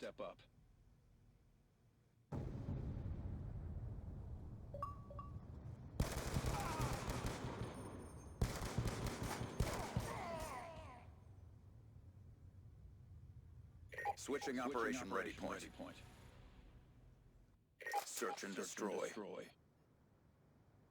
Clear the objectives. Charges acquired.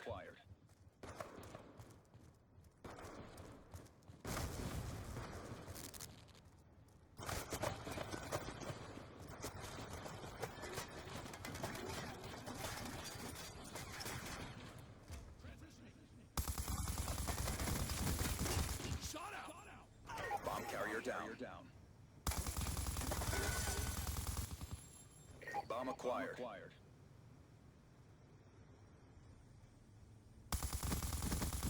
Smoke!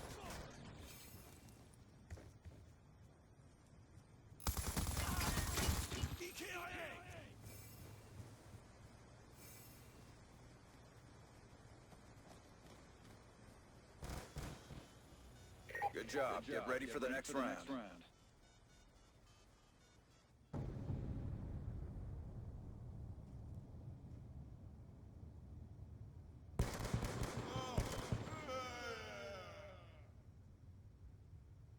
Switching sides. Search and destroy. Protect the objectives.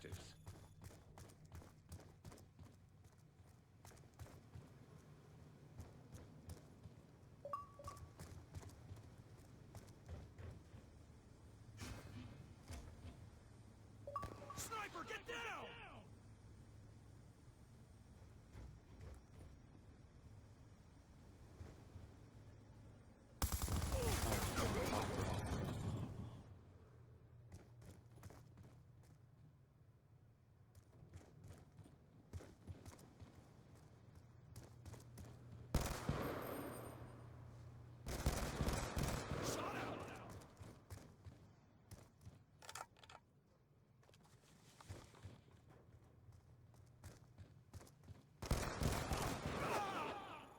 Poor effort. Get ready for the next round.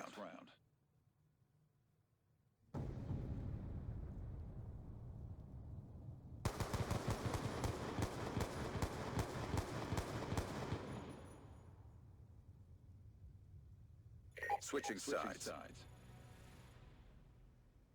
Search and destroy.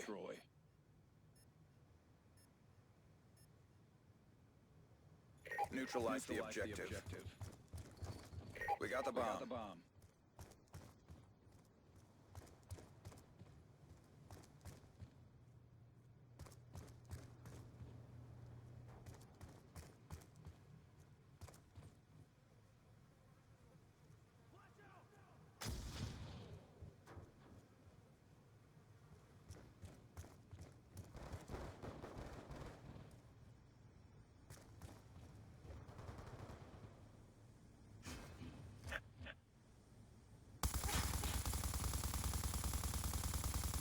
Charges dropped.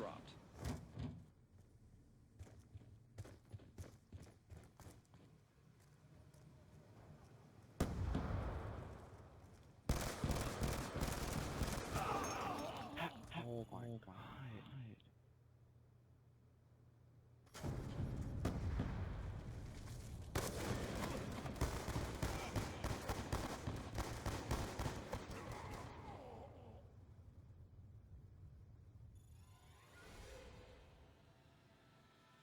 Poor execution out there. Mission profile failed.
Alright, he's off.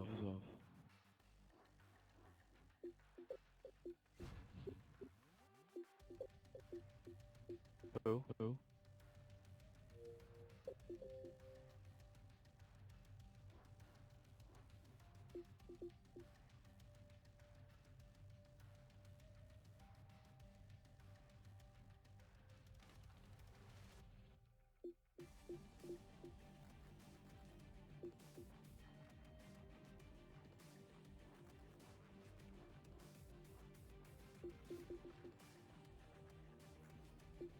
Wait, so who's the other one?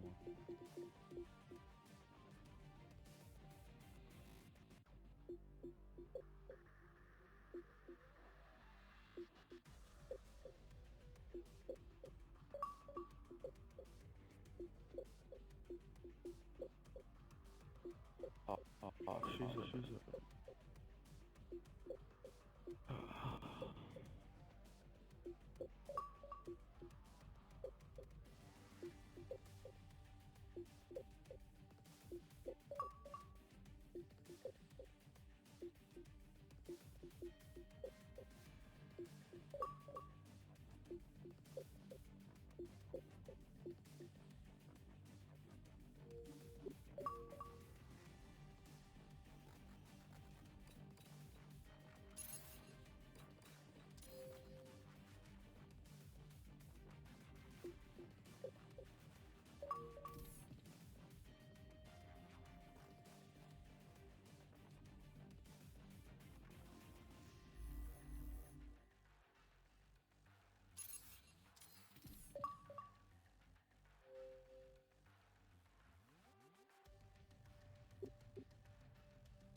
Sir, we just had a jam on our team.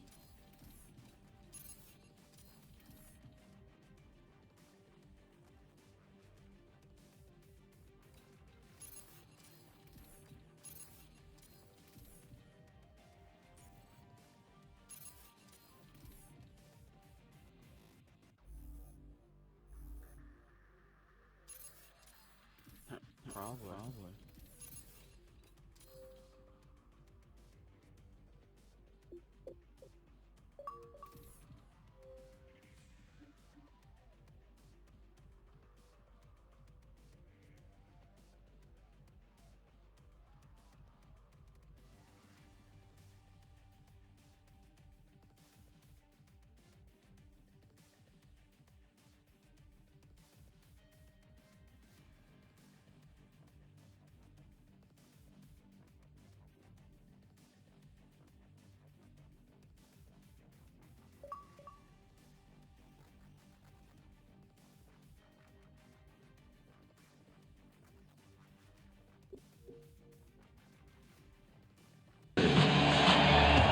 Number 55 pitcher Tim Collins. Number 56 pitcher Greg Holland. And number 67 pitcher Francisco Bueno.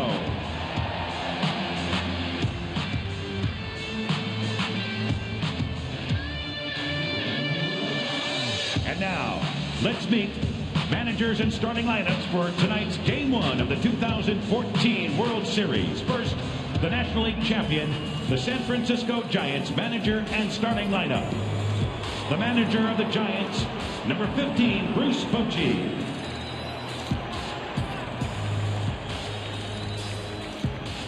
Leading off, the center fielder, number 7, Gregor Blanco.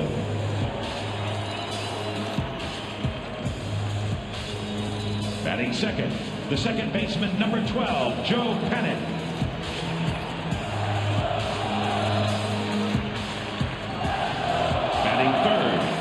catcher, number 28, Buster Posey.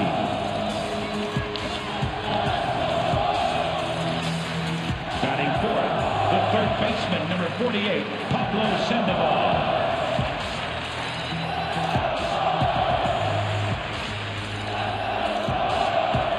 Batting fifth, the right fielder, number 8, Hunter Pence.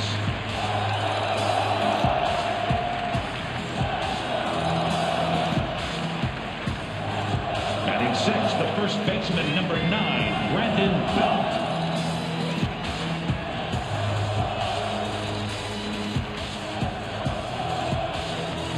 Batting seventh, the designated hitter, number 38, Michael Morse.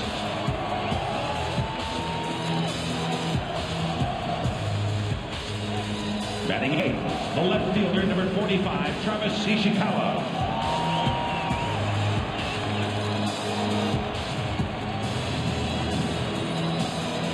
Batting ninth, the shortstop, number 35, Brendan Crawford.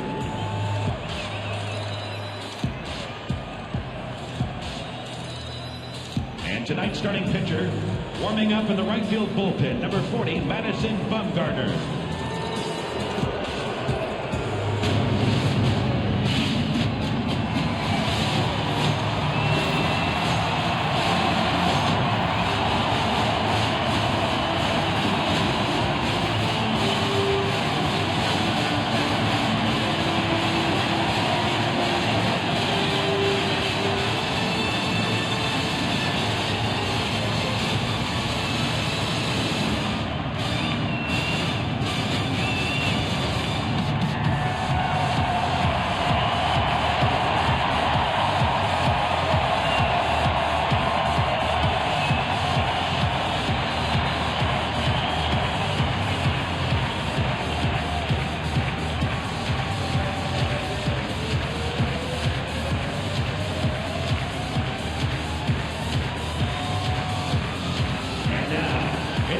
Your American League champion, Kansas City Royals, manager and starting lineup. First, the manager of the Royals, number 3, Ned Yost.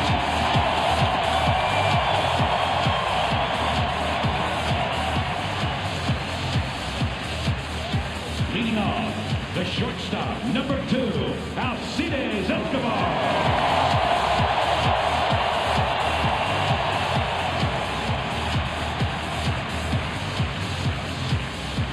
Second, the right fielder, number 23, Nori Aoki.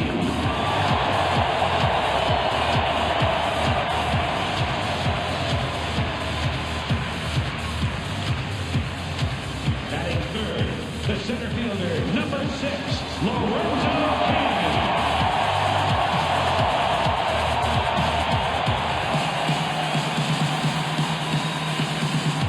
Batting fourth, the first baseman, number 35, Eric Hosmer.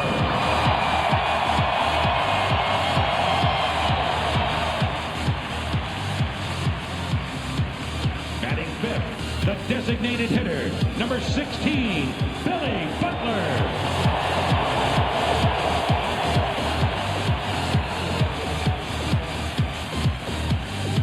Batting sixth, the left fielder, number 4, Alex Gordon.